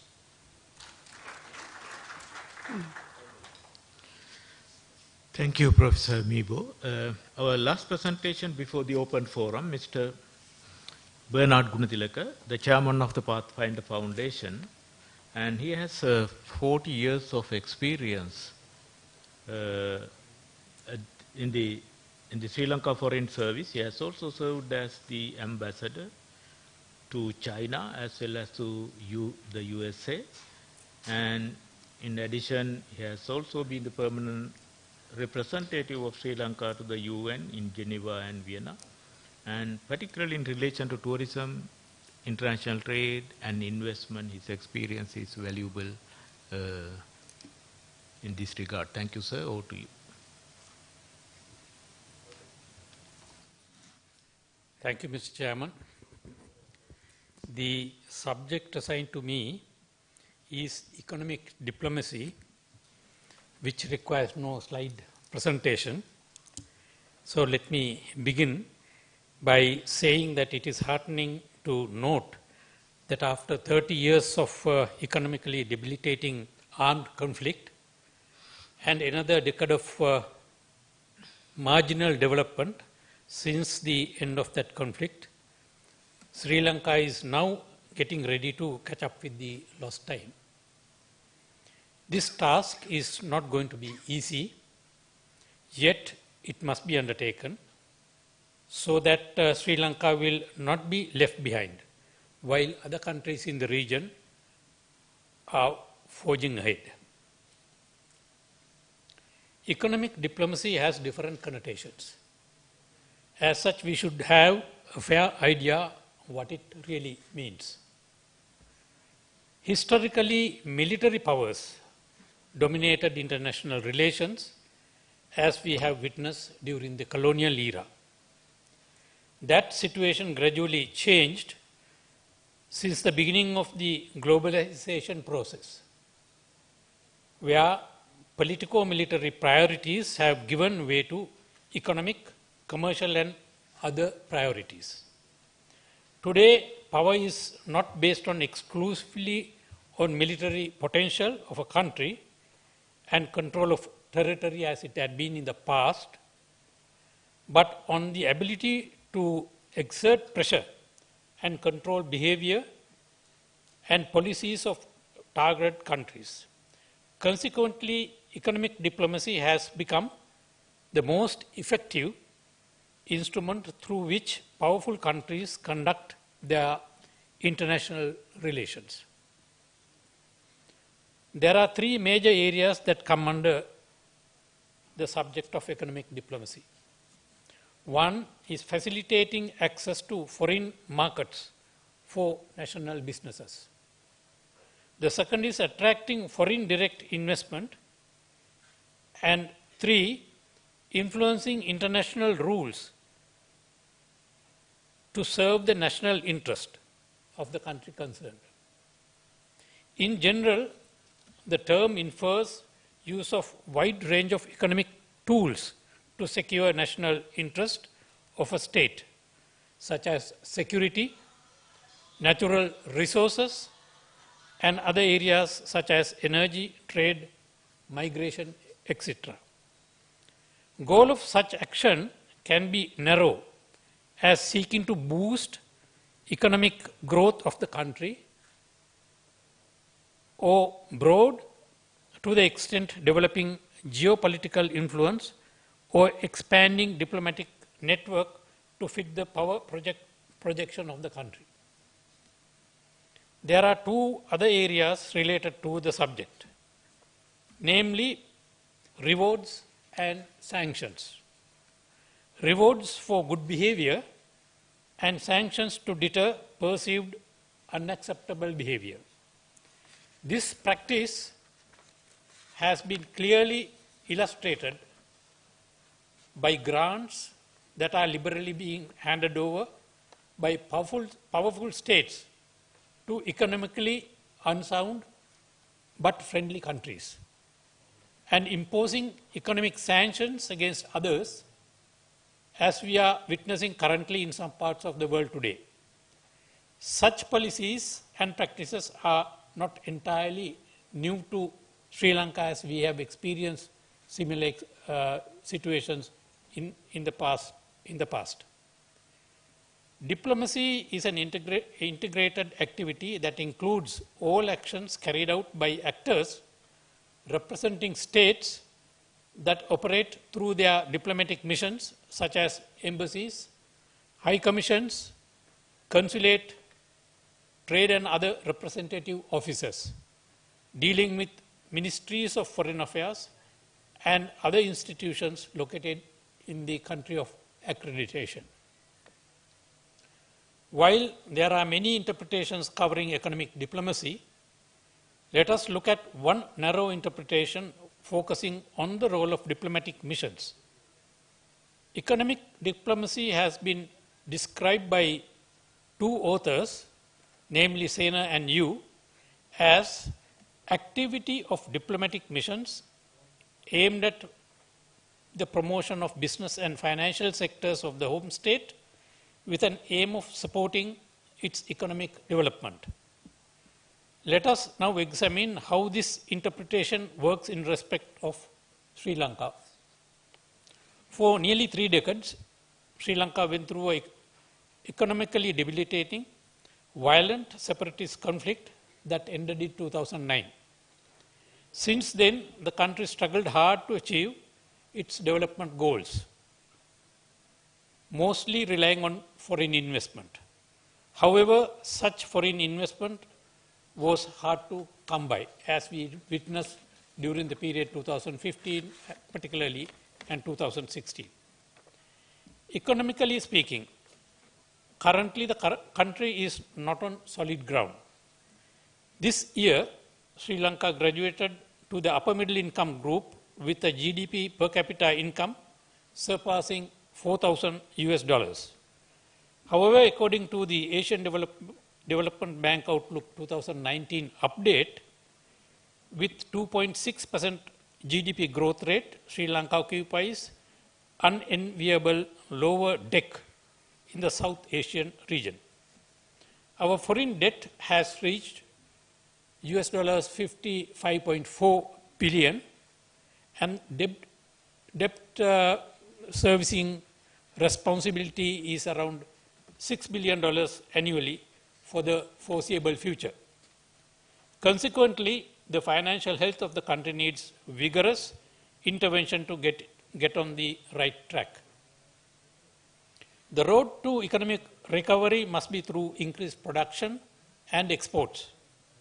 Another way to address the situation is to increase foreign investment, which could be channeled to expand production and exports.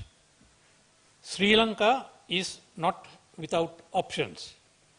Foreign remittances, export of garments and tourism are the mainstay of our country.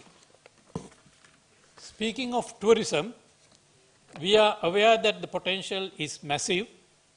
However, a decade after the end of the conflict, we are merely scratching the surface of that potential. Sri Lanka should take a page from tourist development achieved by post-conflict countries such as Cambodia and Vietnam, which attracted 6.2 million and 15.5 million tourists respectively in 2018. A country like Malaysia, which had limited tourist attraction several decades ago, steadily developed its tourism industry over the decades to reach 25.8 million arrivals in 2018.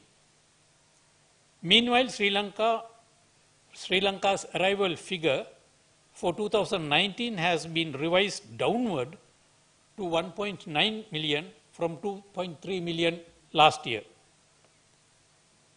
To develop our tourist potential, Sri Lanka needs to invest heavily in tourism-related infrastructure and vigorously promote tourism, for which, instead of ad hoc measures, increased investment and sustained promotional campaigns are required.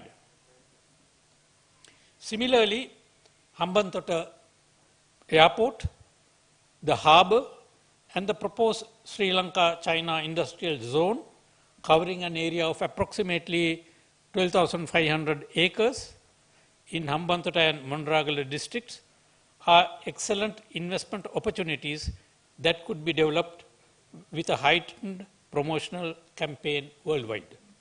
One may ask, what is the use of a port and an airport if there is no production going on in the vicinity that would bring raw materials as well as take on or load finished products to be exported. The US dollars 1.4 billion Czech Port City Colombo project, with projected foreign investment of additional $13.6 billion spread over a 665 or 270 hectares of reclaimed land, provides a golden opportunity to Colombo on the to put Colombo on the world map. Similarly, Trincomalee Development Plan, presented by one of Asia's largest urban, industrial and infrastructure consulting firms, Messrs. Surbana Jurong, offers new opportunities to the eastern province as well. The recent decision taken by the government for open sky policy for aviation sector and declaring Jaffna, Batticaloa and Ratnalana as international airports would offer new opportunities for development of aviation and tourism industry. This is quite a long list of potential projects, and I have not touched the possibilities of energy or gas exploration in the seas around Sri Lanka. The question is how Sri Lanka is going to market these investment opportunities and who could assist in this process. To answer the second question first, Sri Lanka has many well-placed diplomatic missions around the world, which could be equipped and empowered to facilitate this responsibility. Our diplomatic missions could be transformed to function as the first layer of investment promotion and facilitating hubs. The second layer would be the Colombo-based institutions such as the Board of Investment, the Ministry of Foreign Affairs, and other related institutions such as Tourism Promotion Bureau, Convention Bureau, T-Board, Sri Lankan Airlines, etc., which could also rely on our missions abroad. The third layer would be the Colombo-based private sector organizations representing trade, such as JAF, or popularly known as JAF, and individual blue chip companies which, due to the nature of their business, must engage in promotional activities abroad. The next is how to engage in such promotional work. Taking our diplomatic missions first, the Foreign Ministry could direct our missions to actively support the investment promotion drive of the country. However, it may be prudent for the Ministry to identify key diplomatic missions that are strategically located to function as incubation centers for investment promotion. Since such missions may not currently possess experienced personnel and resources to undertake such demanding responsibility, there is a need to provide them with suitable personnel and adequate resources to undertake such a task. Sri Lankan diplomatic missions cannot undertake such a high-profile responsibility in isolation. They must be linked to the BOI and the Foreign Ministry for close interaction. To facilitate that, BOI and the Ministry should establish new divisions or revamp existing divisions to interact closely with our diplomatic missions abroad. Some Sri Lankan foreign missions abroad have officers representing the Department of Commerce, whose services could be engaged for investment promotion work. However, there is a need to think out of the box and examine the desirability of attaching personnel specially chosen for the skills and station them in the identified diplomatic missions for investment promotion work. This is not entirely a new proposal, as during the formative stages, Greater Colombo Economic Commission, or popularly known as GCEC, had its offices based in several capitals, including Tokyo and New York. Sri Lanka missions abroad have another advantage. Heads of missions, who by their designation have easy access to key government and private sector institutions in the country of accreditation. And they can play a pivotal role in investment promotion. For such a modus operandi were to succeed, it is desirable to handpick heads of mission for the targeted Sri Lankan missions based on their marketing skills or capabilities. Apart from Sri Lankan missions abroad, there are several other government institutions that could contribute to the investment promotion drive of the country. Investment promotion events abroad are organized at regular intervals by the Board of Investment, and other promotional activities by the Tourism Promotion Bureau, Convention Bureau, T-Board, etc. These promotional activities are sometimes undertaken independently or through accredited agents. These institutions could also coordinate their promotional campaigns in association with Sri Lankan missions abroad. The next level of promoting Sri Lanka are undertaken by the private sector business establishments in the country. Sri Lanka diplomatic missions could be encouraged to facilitate such private sector institutions as well, if such assistance is required in the country of their accreditation. Finally, Sri Lanka diplomatic missions abroad could be transformed to effectively and aggressively promote Sri Lanka as a destination for investment promotion. What is needed is a carefully thought out and practical plan. Thank you, Mr. Chairman. Thank you, sir. We are not that much behind the schedule. We can spend. I think now we can have a couple of questions and comments and open forum. I have all the presenters on my right hand, on my left hand side, and I open the floor for questions. While the forum is going on, Governor will write. Please,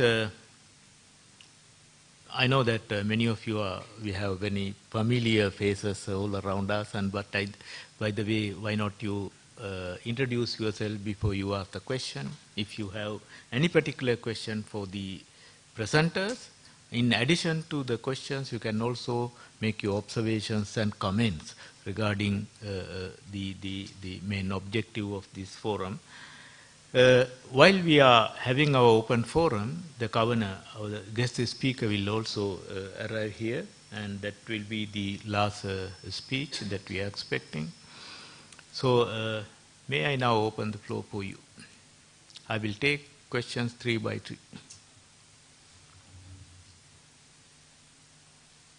Or comments.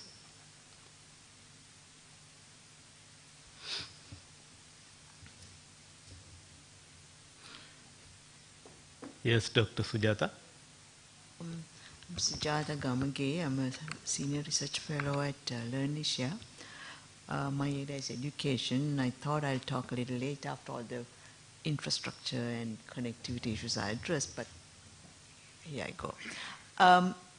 You know, if we need investments, and one of the indices, the location, you know, attracting investments, one is skills. And it's very interesting, in this election, the two candidates, both candidates from the major parties have talked about universal post-secondary education. That's very significant. You know, so I'd like to, I think my first reaction is anybody's, I think, gosh, I mean, how can the quality, you know, we are going to have more institutions, more brick and mortar and so on. But I see it as a opportunity because finally we're thinking of, you know, we have 375,000 or 350,000 youth turning 18 every year. We have really not looked at them as a cohort. So I think it's a very good opportunity to look at it as a cohort. I think share numbers, somebody was talking about R&D hub. No, I mean, I have some ideas, you know, how we could, but we need to, I think it's a golden opportunity. Maybe it's a comment rather than a question. I think it's a golden opportunity to, you know, politicians sometimes lead the way, you know, so they've opened the door, maybe going the wrong direction. So this is a chance for us to turn them around. And we always talk about exams as a, you know, measure, but I think if we can start focusing on cohort, always talk about 18-year-olds. 2019, we have 350,000 18-year-olds, youth who turned 18-year-olds. So I think bring that into the conversation is, I think, important into this discussion.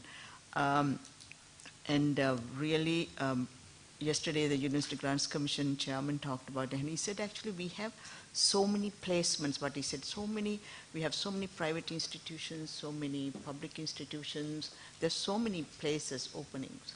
So it's a matter of getting, right now we are doing a survey on all the placements that, you know, there are, the message needs to go out there, but I'm just saying in this forum, bring the skills part into the conversation. Thank you. Thank you, Dr. Sujata. I think it's very, very important and timely comment. And even in the context of Port City Development Project, one of the major obstacles that I have noticed is the shortage of professionals.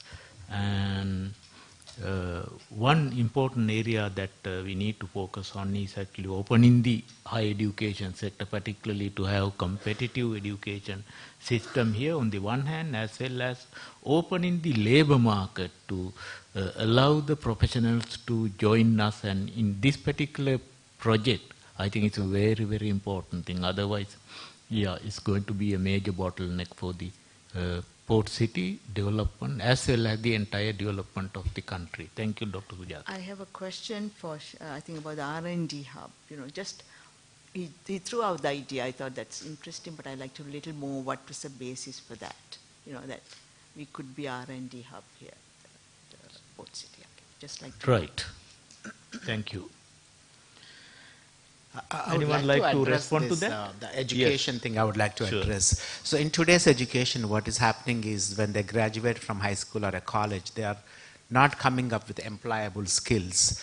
I think as part of this smart city concept, and education has to be revamped, and there has to be hands-on experience by the time they complete their education. Spending 12 years in school and 4 years in college, still they need additional training at the end of this graduation. I think that has to be seriously looked at. It requires a policy change from the government point of view. There has to be a political will to bite the bullet and make those changes, to engage them on a daily basis. What they learn has to be in the field work, like a cooperative kind of working with industry. They should be engaged on a regular basis. I would strongly advise the government to take a note of this as part of this initiative that is happening in Sri Lanka. Thanks, Dr. Harry. In fact, I have always been looking at the education sector, particularly the higher education sector, as a kind of an import substitution industry that we existed here about 40 years ago, and it shows all the characteristics that an import substitution industry had, without lack of competition and operating in a highly protective market and no exposure. So sorry to say that I'm also coming from that sector itself.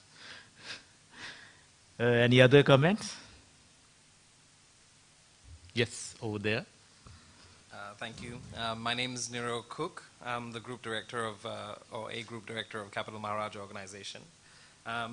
Stemming from the two comments made earlier, I feel like I need to state the obvious and address the elephant in the room, no political pun intended. But government policy, I think, is something that is obviously lacking in every single one of the opportunities and challenges that we've talked about today. There doesn't seem to be clear and consistent policy on many of the key issues that we've discussed. Education is obviously one of them. I think Mr. Fernando's suggestion for Sri Lanka becoming an R&D hub is a great one. Countries like Israel have blossomed into industry leaders in many different fields because of their ability to innovate without having huge amounts of resources available to them. But political will and policy seems to be lacking. And education is the key component required for intellectual capital if we're going to become an R&D hub. And the education budgets have been progressively reducing over the years. Successive governments have reduced the education policy. So the question really is, whatever government comes in, how are they going to now formulate, transformative policies so that we can actually achieve all of the potential that we have? And who leads that charge? Thank you. Are they not in our political manifestos? The policy is to transform the economy? Yes. Dr. Hans. Thanks, Niro. On R&D, I feel that at the speed of change today and speed of innovation globally, the only route, I'm being fairly forceful saying only, may not be the only, but in my view, the only route is to have the global majors present in Sri Lanka. And the port city can be one of those iconic destinations where global majors can site their R&D centers or at least create an ecosystem for innovation and R&D in Sri Lanka. Otherwise, I think we have been saying this for years and years that we'll be an R&D hub purely because of our perceived value in our human resources, which is very justified. But I don't think you need hoves of people to generate R&D, like Israel, for example. It's more about having the majors buying from you, the majors locating close to you. And especially true now that the world is changing so fast. So if we can attract those big guys, then we combine with our human resources will be. Yes.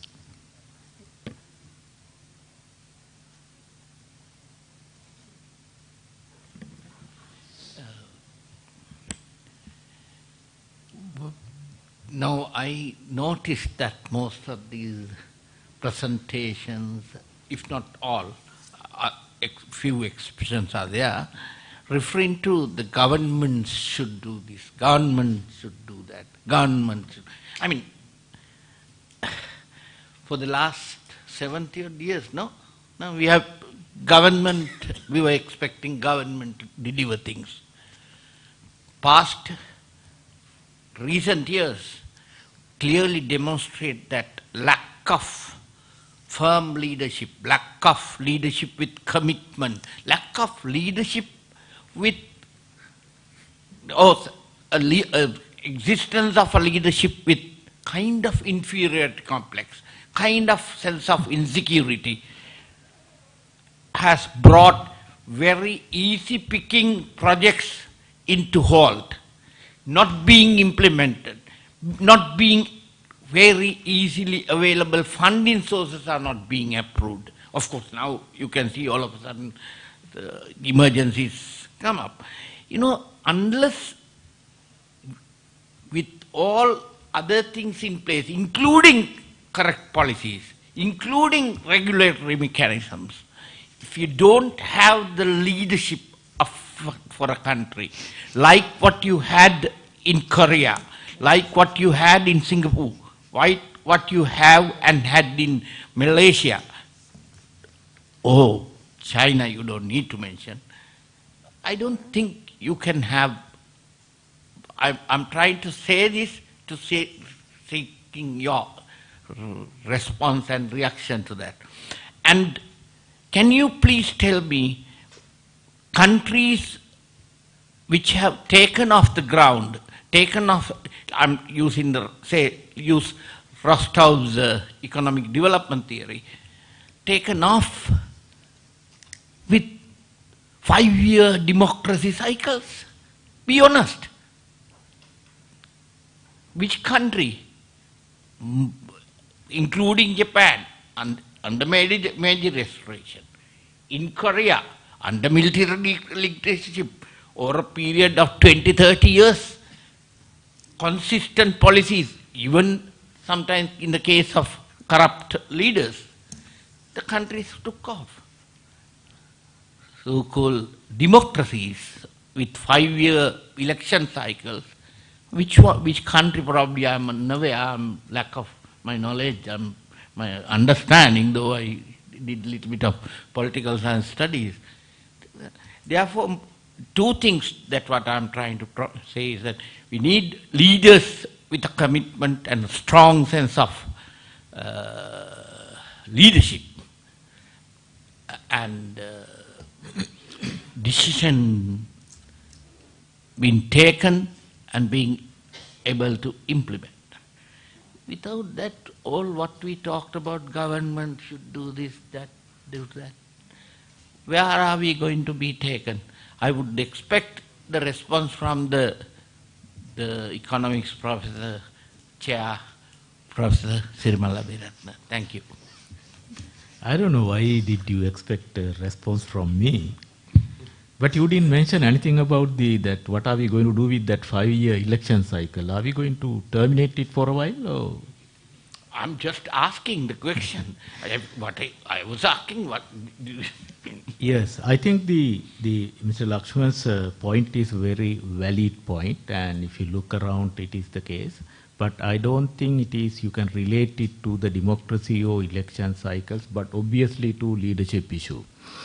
And I subscribe that idea, and also I want to highlight now there are certain theories came up in the past, and then drawing upon these theories, I can also show these things to the future. Some time ago, I think it was in the 80s, somebody, an Indian economist, say that Hindu concept came up as Hindu growth rate. Hindu growth, Hindu rate of growth. And what does it mean is that in the country, he was talking about this particular India and South Asian region, in the countries where fatalism, right, and contentedness, and where these things dominate in the hearts and minds of people, those countries cannot grow more than 2-3%. And that was the growth rate that existed at that time in the 80s and 90s in India, until that time in India and many other countries, those which were in the same kind of policy framework. But actually India itself made the breakthrough, and after 1990s, now it has become the fastest growing country in the recent past. There are obviously many policy issues, there are many challenges to overcome. Probably the India may not be able to sustain that growth rate in the long run, but anyway, during the last 10 years or so, it has surpassed even China in number of years, and which means actually challenge that idea of Hindu rate of growth. And at the same time, it is the largest democracy in the world, and with election cycles, 5-year election cycles, and it has also challenged that idea. And India has also come up with, among the developing countries other than China, the topmost foreign direct investment recipient country among all the developing countries, the second after China. So which means now actually there is hope, but I don't deny the point that you raised about that it requires a strong political will on the first and foremost. Thank you, sir. That is my response. I hope it is in. Yes, sir. Briefly, I would like to focus on our education system and the development demands of the country. As of now, we have young people going through the education system, GCE O level, advanced level, the university, and then the road. Then we also complain of not having senior managerial level people being developed over a period of time, which is a requirement, and also the need to bring such personnel from outside. But if you look at the need for skilled people, at this point of time, we see for our development work, particularly construction aid, for example, we import people from India, Bangladesh, China, and other places, not legally, but through other means, to fill the vacuum that is available in the country today. On the other hand, if you look at the German Technical Institute or the former advanced level training that was provided by the National Apprenticeship Board, we also see a situation where when those young men and women come out of those institutions, they have no issue with regard to jobs. They automatically get into certain kinds of vocations on which they had received training. So the issue here is, with all these plans for industrial estates and other development projects, where do we have, or where have we made provisions for training these young men and women that are required to drive our industrial development or the growth? And Lakshman just now said we should not depend on the government to do everything, maybe right. Then my question is there a role for the private sector to focus on such training, vocational training, technical training, or even other kinds of training to meet the needs of the country in the coming years? And if we don't do it, we will have a situation where there will be large number of young men and women who are desperate and angry about the society because they have studied and no jobs, whereas there is a high demand for particular kinds of jobs in the society. So I think there is a role. We will, for the time being, forget about the capacity of the government to provide these training opportunities, at least the private sector, and also, of course, institutions like those what we are having today from China or elsewhere, Port City or Hambantota Port. I think that is something that we will have to focus on if that is a possibility. Thank you. Yes, sir. There are two here. I will start from the last one and then the second. Yeah. Okay. So go ahead, sir. Thank you very much. I'm Yasiru. I'm recent graduate, and thank you for having me here.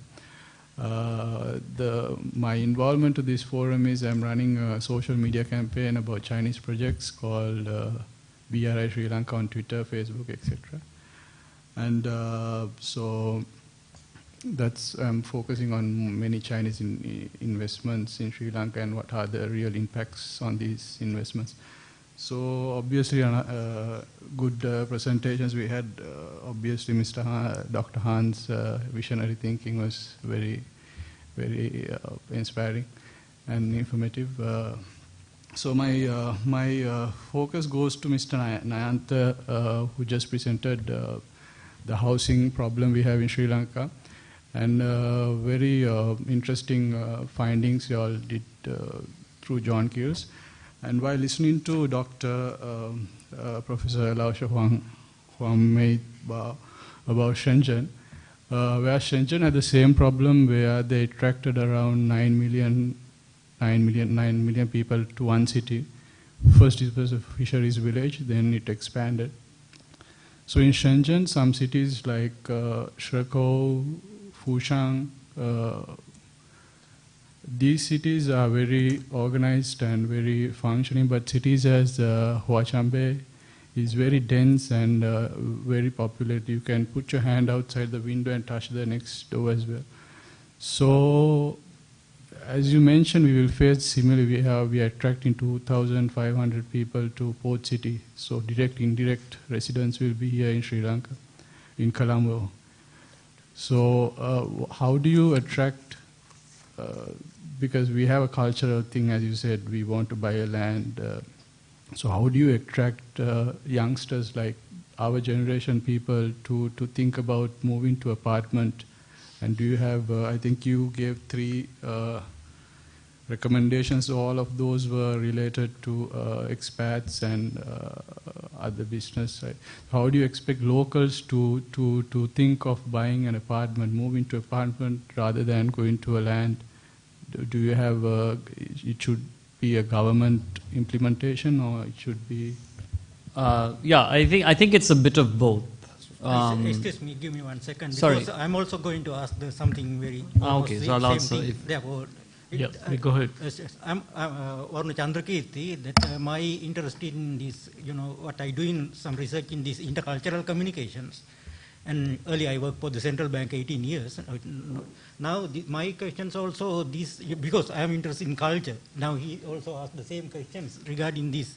We used to live in these single unit houses on the land, and then we are not used to live in these apartments. This is one thing. And second thing, now we are going to expect some more foreigners in the city. Now we have a very small number of foreigners here. Now when we face these 2 problems, we will have to face a kind of a cultural bomb very soon, that means the incoming future. Then we have to think about these cultural things we have to have, that means other than those transportation and other, this housing those people and other things, that we have to think about more and more about this cultural thing and these communications. Then this is what I want to raise. I think Mr. Mailmada is the right person to answer those If I 2 could questions. address that. First of all, I wouldn't look at it as a problem, I would look at it as an opportunity. This kind of transition from low density suburban development to higher density urban development has happened in practically every major city on the planet. We're lagging behind, but it's happened. And it's an inevitable transformation. And you are seeing that already happening in Sri Lanka. It's just not regulated as tightly as we should. It doesn't look as pretty as it needs to maybe look. But if you drive around Vellavatta or Dehiwala or any of the emerging suburbs, you see everything kind of starting to go up. And it's a simple function of land prices just becoming too high. It's not viable to buy 6 perches anymore. And that basic economic force is going to start driving people here. The second force, again, your question on why will the younger generation do this? Your father probably really wants grass under his feet. My father does. I don't.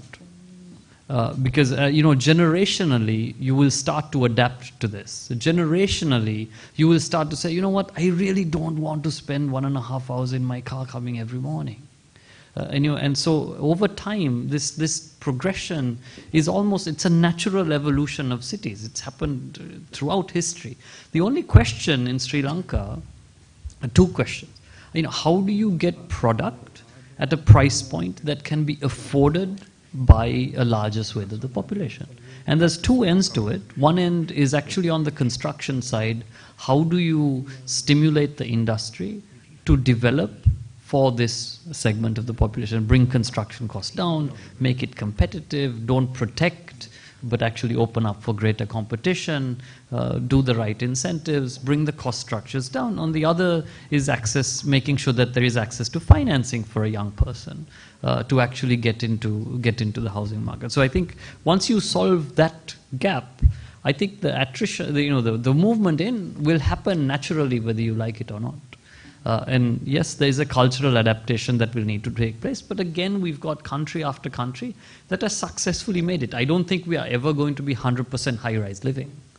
But if you look at Singapore, for example, 50 years ago, they were a fishing village. Right now, it's like 98% condominium housing. I'm not saying that we need to go there, but that transition is a generational transition, and I think the younger generation is far more able to adapt than the older generation, and I think we will get through it. I don't think it's a problem. I actually think it's an opportunity because we can reinvent the way we live and redefine what tomorrow's Colombo is and actually do it better. I hope that. Thank you. I can also add something to the same point. I have seen that Sri Lanka is not, if you make an international comparison, you will find that Sri Lanka is not a land abundant country. We have a land shortage. And in the future, Sri Lankan housing development, it should not be like what we have seen so far. It can't be. It's not sustainable. Not only in Colombo, but even outside the Colombo, and it has to be like that. And I know that we have this cultural, we have this attachment, and our heart, we think that we need 10 perch, 20 perch land, and that has been there in the heart of many people. But from generation to generation, this has been changing. And why it has been slow? Because of the sluggish development of the industry and service sectors. And so that because of that slow pace of growth, and people got stuck in the rural agriculture sector and all these peripheral areas without concentrating in urban cities. And in urban cities, people will concentrate with education and with the development of service and industry sectors. Thank you. And yes, I will get one or two questions, and then we will go for the guest speech. Yes, sir. So my name is Biman Lenage. I'm living in China for the past 13 years, working on smart city and mobility sector, designing solutions, etc. So one of my questions is for Dr. Hans. Thank you so much for the inspiring presentation also. And my question is as change makers, startups, and all the corporate people that's available in this table, what are we doing to increase the digital literacy level of the government to understand the topics that we are talking about? For example, people are dropping names like big data, AI, IoT, and all those things, but we know that it's getting dropped in a very misunderstood context. So that when you really look at in a policy level, if you want to even come up with like a specification document for a smart city, the people that who are writing that document does not have the right literacy behind to understand this. So what are the as change makers, what we are doing right now to advise the government in terms of different roles? I mean, is there a role in the government, or who are we supposed to talk to increase the digital literacy level, looking at country going for a complete digital transformation? Because otherwise we'll have a lot of disconnected systems that don't talk to each other. So that is not the whole point of defining a smart city to begin with. Thank you. Yeah, I think there are several great institutions in Sri Lanka. The ICTA is one, and I think the universities have a caucus in most of the academic networks. They have very strong e-government or digitalization expertise. Now, I think the issue is really not whether there are islands of excellence, but I think you brought up a very valid point, that these islands of excellence are not talking to each other, nor are they working to a coordinated plan for the digitization of Sri Lanka. And the apex body, I think, who can define that is the ICTA. Why that doesn't happen at speed is, I'm not privy to that. But I think you're right, that common language of interworking, interoperability of the various systems needs to come in. Now, if you look at the passport, for example, is an excellent piece of automation. And it's world class. I think our passport is quite, other than the lack of biometrics, but if we roll back 5 years, it was still a world class document. Like I had a personal experience where, I have a British passport as well and a Sri Lanka passport. And I was in the UK and wanted to take a flight to the US, and I'd forgotten to get my whatever travel visa or whatever. on the British. But when they saw my Sri Lanka passport, they were able to use that because of the level of security at that time. So now we have 5 years on, the biometrics need to come in and it needs to advance. And another piece that I think we are lacking is the digital ID, where the thought was first initiated in 2012. We still don't have a digital ID in Sri Lanka, whereas Bangladesh, India, all the regional countries have got ahead. And if we do that one piece of tech and get 16, 17 million people coded and 4.5 million households coded, which is not a big number. India did close to 1.5 billion. And if that can be done, the pieces will start coming together. So you're right. I think I would try to present it as an opportunity that we have good institutions, we have good isolated systems, we have good IT companies and who are world class. So why these things can't be brought together to implement on fast track is probably what is missing. Thank you, Dr. Hans. And I think, if you don't mind, we can close the open forum now. We are privileged to have the Governor of the Central Bank of Sri Lanka, Dr. Indrajit Kumaraswamy here. Dr. Kumaraswamy has been there even prior to his this assignment. He has been a central bank as well as he has served at the Ministry of Finance and throughout his long career. And then he has also served at the Commonwealth Secretariat in London. So over to you. Thank you so much. Thank you very much, Serimal, and thank you to Lakshman and the Pathfinder for inviting me to be here with you. And I'm sorry I've joined you late. The Central Bank had an important seminar on leadership. We're having a retreat over the weekend, and before that we had an expert come and speak to us on leadership. It was a rather chastening experience because at the end of it, the only conclusion I can draw is that I'm not a very good leader, in fact, rather a poor leader. So it was rather chastening, to say the least. But anyway, let me get to the topic at hand. Reviving growth, what needs to be done? So what's the number? What's the data? 2017, we had 3.4% growth. 2018, 3.2%. And for this year, the central bank is projecting 3% or a little bit under that. I think the IMF and the World Bank are saying 2.7%. We were projecting 3.5% growth originally, but exposed the April events. We've revised it down to 3%. But the potential growth rate, as the central bank sees it, is 5%. So we are below even the potential growth rate. So before really addressing the question as to what needs to be done, let me make a couple of general observations. One is, we are in the midst of a paradigm shift in the sense that our demographic transition, we are on the cusp of aging, and that does have very important implications for growth. Because as a country begins to age, the option of driving growth through augmenting labor becomes not possible. So you have a much bigger challenge because you have to drive growth through improvements in productivity and competitiveness. So you can't just add labor and push growth up as you could when the demographic pyramid was in the usual shape.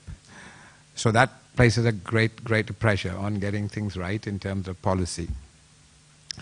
The second lesson to be learned is that we tend to, whenever we have periods of low growth, the option that's usually chosen is to go for a quick fix and loosen macroeconomic policy. And we go for a sugar high.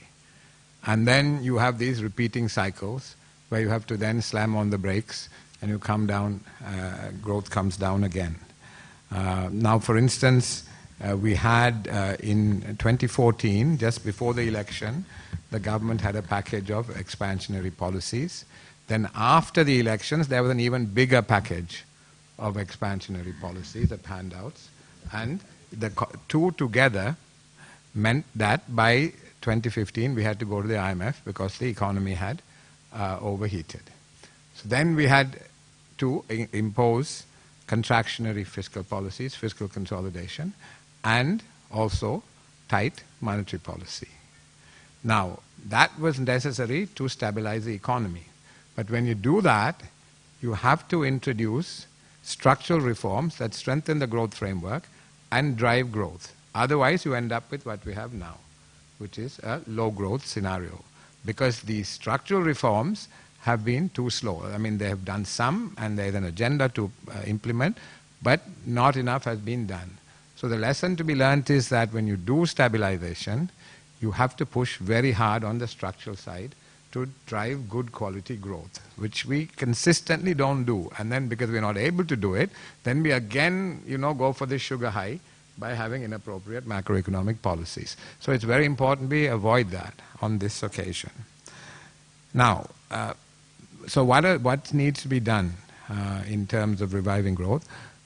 Given now, I think people think I have a fetish on macroeconomic fundamentals, but I guess in my position I need to. But one thing one needs to do, at the moment the macroeconomic fundamentals are okay. They're not great, but they're okay. Inflation is within our 4 to 6% target. It has just ticked up to 5.4% in October, and we see it hovering around this upper bound of 6% for the rest of the year because of some inflation in volatile food prices. But next year we see it coming back down to the middle of the range. And so inflation at the moment is not a major problem. So that's an indicator of domestic stability. In terms of external stability, the current account deficit has come down from 3.2% last year. We are projecting 2.6%. Of GDP this year. It would have been even better but for April. But even after April, we see this improvement from 3.2% to 2.6%. So that's also okay. Then the reserves are 7.7 billion US dollars, 4.5 months of import cover, and it also covers over 60% of our short-term liabilities, which is an okay position. We've had much worse scenarios. But the more important point is that the quality of our reserves have improved. For instance, at the end of 2013, we had reserves of 7.5 billion, but 2.5 billion of that was short-term 3-month swaps. Then at the end of 2014, it was 8 billion, the total reserves, and swaps were about 2 billion. So 1/3, 25% of reserves at that time, though they were as high, if not higher than the 7.7 billion now, were much higher proportion of short-term swaps. Now, the swaps have come down to less than 5%. We have reserves of 7.7 billion and swaps are about 500 million. So the quality has improved in terms of our reserves. And the quantity is also okay. So the important thing is to make sure that these fairly sound macroeconomic fundamentals persist. Now, if you look back at our history, we were second to Japan on almost any indicator, second to Japan in Asia on almost any indicator at the time of independence. We have now regressed well behind a number of other Asian countries. And in my view, while there's complex social, political causality behind that regression, in my view, one of the key causal factors has been macroeconomic stress. Consistently, we've had macroeconomic stress. So it's very important that we sustain the reasonable macroeconomic fundamentals that we have now. So what needs to be done to do that? So there are 4 frameworks that are being put in place to do that. One is the central bank has adopted flexible inflation targeting, which is essentially, I'm happy to discuss this, in the interest of time I'll just skim through it, which is a forward-looking, proactive, data-driven monetary policy formulation. In the past, we have used monetary aggregates as an anchor, but those relationships have weakened and it wasn't working well. So we've now shifted to inflation targeting, and we've found that over the last several years, inflation has been less than it has been in the past, and volatility also has come down. So this flexible inflation targeting is also being strengthened. The framework is being strengthened by it being embedded in the new central bank bill. The cabinet has just passed it. I think the minister has submitted it to Parliament today, and hopefully it will get enacted. If it's enacted, it will be a landmark piece of legislation. The two key changes are, one, the central bank will not be able to participate in the primary auctions. That means that the central bank will not be able to print money. In the past, whenever the government was short of money, the central bank was pressurized to print money, high-powered money. But then you do that by the central bank going into the primary auction and buying treasury bills and basically giving the government money. It is the most destructive thing any central bank can do, and we have done that consistently. It leads to inflation, it leads to balance of payments pressure, it leads to asset bubbles. So by law, if the new Central Bank Act is passed, by law the central bank will not be permitted to participate in the primary auction, which would be a major advance in my view. But it's not that the Treasury will be kind of cut loose without any support. Knowing that the central bank was trying to get this new law, which prevented it from printing money, last year the Active Liability Management Act was passed, which enables now the government to borrow over and above its cash flow requirement in any particular year. In the past, you could borrow only for the cash flow requirement in any given year. Now you can go out and raise money for liability management over and above the cash flow requirement to build up buffers. And that money will be maintained in separate ring-fenced accounts purely for debt servicing, for liability management, both rupees and foreign exchange. So if the government gets into a fix, instead of forcing the central bank to create high-powered money, all it has to do is to use the money in these accounts to pay down some debts, to create the space for it to do some additional borrowing.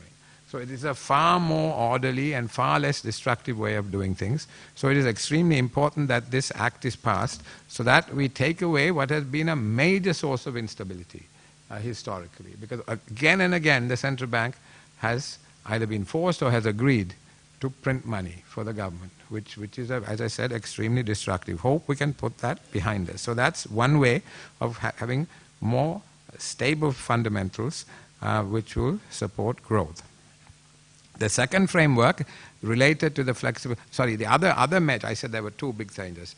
The other big change is that there will be the monetary board, which was responsible for oversight of the central bank, will now be bifurcated into two. There will be a monetary policy board, which will have specialists, technicians, who will be responsible for monetary policy formulation, and a separate governing board, which will be responsible for all the other activities of the central bank. So you will have really technical people setting monetary policy in the future.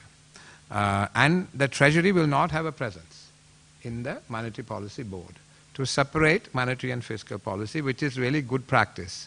We're an upper middle income country now, so we can't have these kind of rather loose arrangements we've had in the past. So we have to create an architecture which is suitable for an upper middle income country, and local and foreign market participants need to see that separation and see that architecture so that we can build confidence that policies in the future will be more consistent and predictable in terms of monetary policy formulation. The second framework for the exchange rate, out of the flexible inflation targeting regime, in that framework, the exchange rate becomes the first line of defense in terms of being a buffer against any exogenous shocks. So you have to manage the exchange rate flexibly. And, this is again, so we have moved from a kind of a crawling peg as we had in the past to a flexible management of the exchange rate. Not a totally floating exchange rate, but flexibly managing it. And the central bank will only intervene to prevent disorderly adjustment of the exchange rate. What does that mean? That is, if there is movement in the exchange rate which is not aligned with the underlying fundamentals, the central bank will then give dollars into the market to smoothen things out. Now, because in the past, what we've done is we've tried to defend a particular rate, a nominal or real rate, and we would deplete vast amounts of our reserves trying to defend that rate. Say from the second half of 2011 up to February 2011, we spent $4.5 billion US trying to defend the exchange rate and ended up depreciating by 13% anyway. Just to kind of point out, this was not the affliction of any one government. This particular government in 2015 spent $2 billion of our reserves, our precious reserves, to try to defend the exchange rate and ended up depreciating by 10%. So you end up with a double whammy. It's a futile exercise. So now we are trying to protect our reserves by managing the exchange rate more flexibly. So that's a second framework. Third framework is there's a Fiscal Management Responsibility Act, whereby there are certain targets in terms of debt to GDP and the deficit, etc. But that act lacks teeth. So now there is legislation, the cabinet has just approved it, the legislation has to be drafted, where there will be more teeth, and whereby there will be very specific reasons which would permit a deviation from the targets that are set out. Like, for instance, a natural disaster and the government has to spend money, or there's a massive exogenous shock and there's a deep depression and the government has to have counter-cyclical fiscal policy. So those will be the reasons why you can deviate from the target, and even when you do, you have to set out a clear path as to how we are going to come back on track. So there is again going to be a clear framework for fiscal policy. And the fourth framework is this liability management that I spoke about. So we have this Active Liability Management Act, which enables us to raise money, to go into the market opportunistically, raise money, put it into dedicated earmarked accounts for liability management. And side by side with that, we now have a medium-term debt management strategy which has set out clear parameters within which the debt will be managed. So taking these two pillars side by side, hopefully we are in a better position to manage our liabilities. So those are the four frameworks. Hopefully going forward, we will be able to have sound macroeconomic fundamentals on a more consistent and predictable fashion. Okay, so that's the first thing we need. If we are going to revive growth, first thing we need to do, and if you're going to revive growth in a sustained way, you have to have frameworks for having sound macroeconomic fundamentals. Otherwise, you have this stop-go repeating cycle. Then, how do we, what are the other things that we do need to do directly to strengthen the actual growth framework? What are the structural reforms? And these are very well known. And I think another point I need to make is, now that we are an upper middle income country, we are exposed to rating agencies and international capital markets. And in my view, in the foreseeable future, we are going to have some kind of relationship with the IMF. We may not borrow money from them, but we'll have to have some kind of relationship, because in the next 3 to 5 years, we're going to have to borrow about $3 billion US per year from the market to be able to meet our obligations and still maintain a reasonable level of imports. So that, whoever is in power, that is going to be a binding constraint. We have to be realistic and understand that a significant amount of our economic sovereignty has been handed away. Nobody has come and taken it away from us, but given the way we have managed our affairs, that is the situation we now find ourselves in. So there is a path, there is a clear path that one has to follow. If one deviates, then we won't be able to raise that money, and there will have to be severe austerity, because without that 3 billion, think of that, it's about what? At current exchange rate, it's about 550, 560 billion rupees. So suddenly, if you don't have that money, you're going to have to undertake a lot of cuts in terms of expenditure and squeeze domestic absorption, import compression, all that. I mean, it's the Greece scenario, really, basically.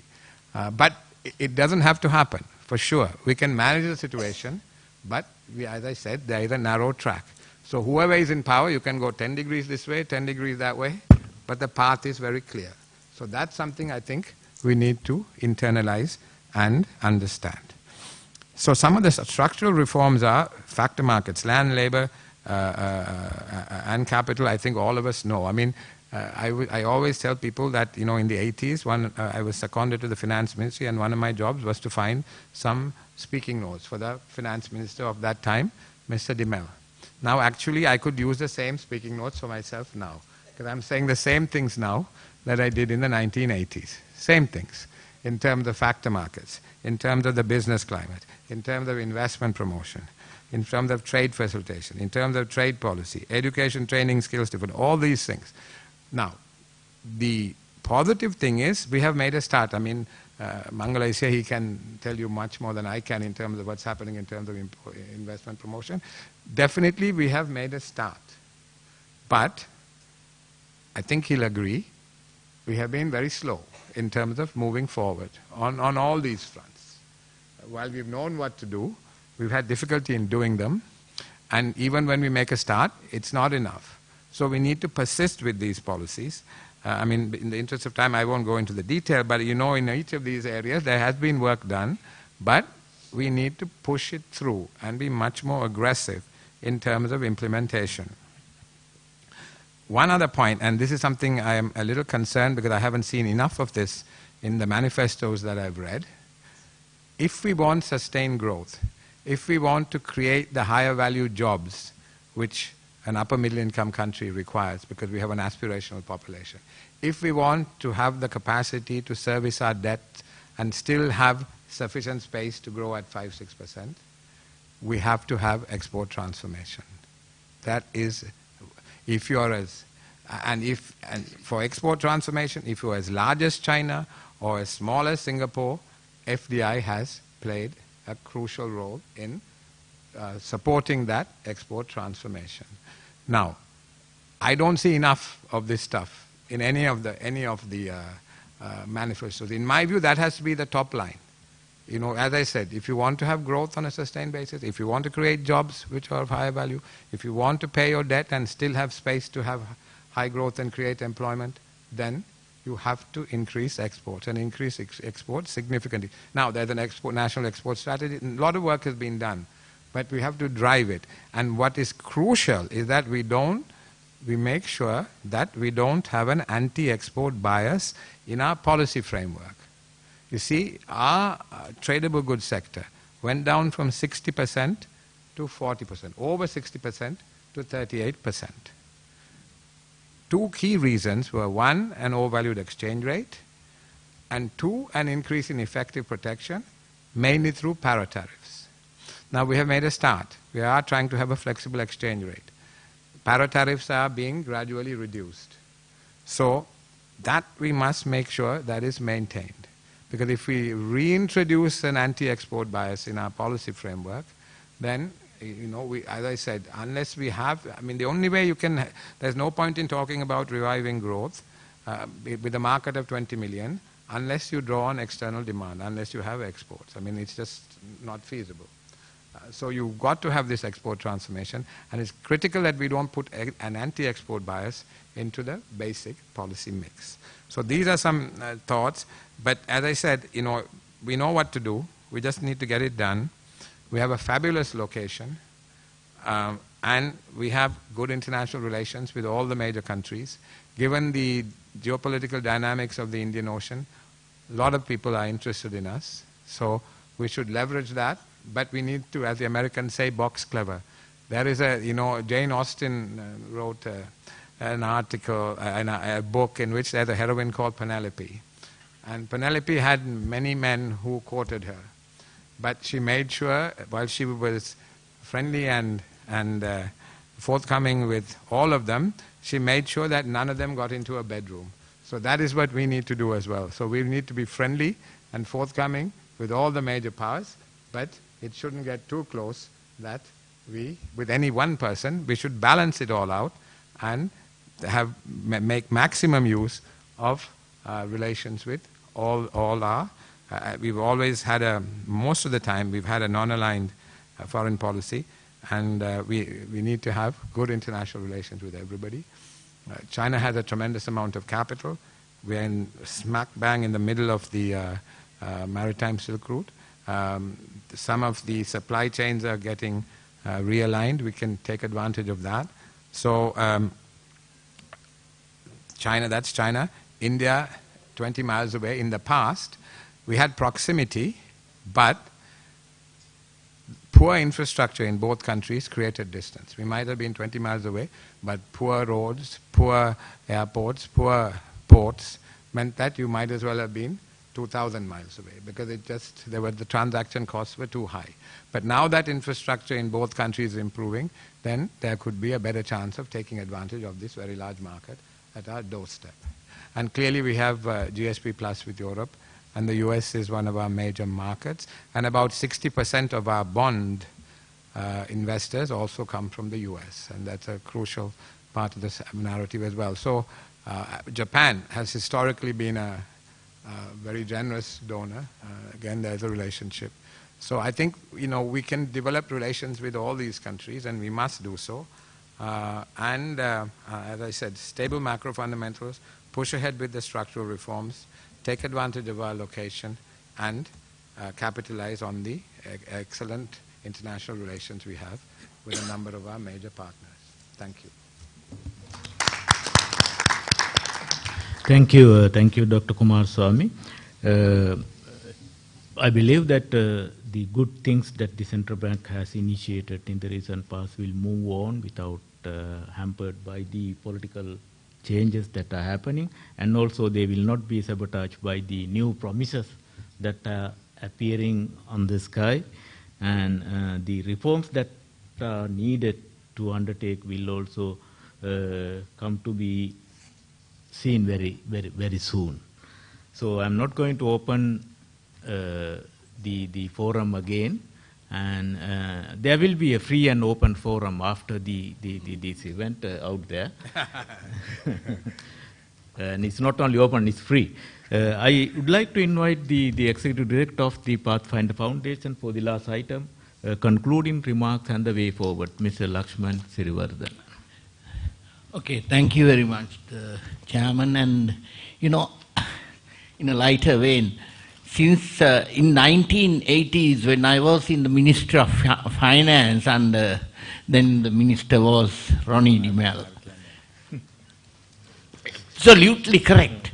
I heard the same story points, speech drafts today, except for the fact that some references to the bonds, central bank bonds, which is very interesting. Anyway, those days we didn't go to the bond market very much, if I correctly remember. Okay, anyway, bonds are...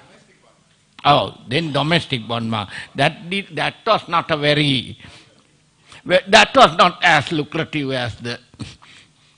Anyway, the good old days, not like now.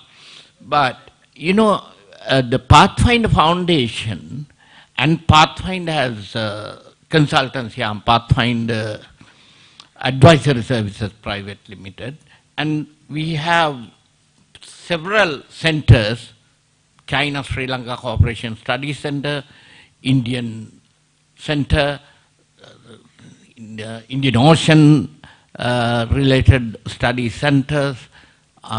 You will be surprised to hear that we have a relationship with Iran. We have what you call, it's a cultural center called Hafiz Center. Then we have relationship with Israel, a strategic partnership with another think tank. Therefore, you can understand how resourceful is the Pathfinder family as such. The objective of this, you can say, transforming Sri Lanka Forum, empowering the game changers, because we believe, or we have experience, we all have experience for the past few years. So many game changers are there, they are kept silent. They are not fully utilized, the potential is not brought in. Therefore, we thought that we conduct roundtables or seminars of this sort and develop policy recommendations, what we call outcome document of this, and which we will be handing over to the prospective leaders. I mean, there is going to be a new president, new government, whatever it is, as well as we normally when we give that such documents, we give it to the major political parties also. Not all 35 presidential hopefuls, but to the major ones. What is the objective is to push them to understand what is available. And next, what is way forward? Next time also we will be addressing similar issues, similar potential projects with immense potential, and what I would like to call low-hanging fruits for the new government. If they have the leadership, if they have the firmness in the leadership, which can take decisions and implement. Simple visionary statements and theories are not going to help us. As the governor of central bank already indicated, the giveaway business of now, these days you can hear that everything is free and everything is available to everybody in this country. What do you want? What do you want? Even very, very private personal requirements of yours can be met by candidates. If we can get the presidency to the all major three candidates, we can sleep at home. We don't need to work. We don't need to do. That is not the way forward. It is getting this, empowering the game changers in the real business sense is the solution for Sri Lanka. Not relying on or always harping onto the government and we will do it from the government has never served us, will never. Anyway, thank you very much. First of all, I would like to thank the chair and the panel, Dr. Hans Wijewardena, with all his private sector responsibilities now, in addition to the digitalization responsibilities. He spent time with us. Even now he did not move. This is not just for sincerity, but I think, thank you very much, sir. And then Governor Central Bank, to move him out of the governor's office is very difficult. Sometimes we go there and have to sit, even to have a friendly chat. And he came after a crucial meeting, and he's with us. Thank you, Dr. Kumaraswamy. And also for reminding me of the Ronnie DeMel eras of economic issues that we were used to hear from him as well. Then 2 Chinese professors. Thank you. You will come all the way from China and you did a marvelous job. And Nayana was actually bringing in the need for addressing a need for developing more and more real estate, of course, and potential marketability of such vertically developed residences, including cinema life. No? Then again, the most innovative, creative ideas about the e-mobility coming from Sharan and his partner. Those are very valuable contributions to the discourse, and I'm pretty sure Professor Sirimala Beiratna will be working on preparing the policy the outcome document, and in that sense, in that context, the questions that were raised by these learned participants will be immensely useful. When we go out now, we are mingling with please feel free to talk among ourselves, talk to Sirimala, Professor Aberatna, what we can do, what we can include, any other recommendations that are required. Okay, thank you very much. Let's see. I hope to see you next time when the Pathfinder Foundation organizes the next seminar. Have a good day. Bye. Yeah. Then, right, over to you, Imaj. We now kindly ask all of you to join us for a group photograph. And also after the photograph, you can grab something to eat on your way out. Thank you.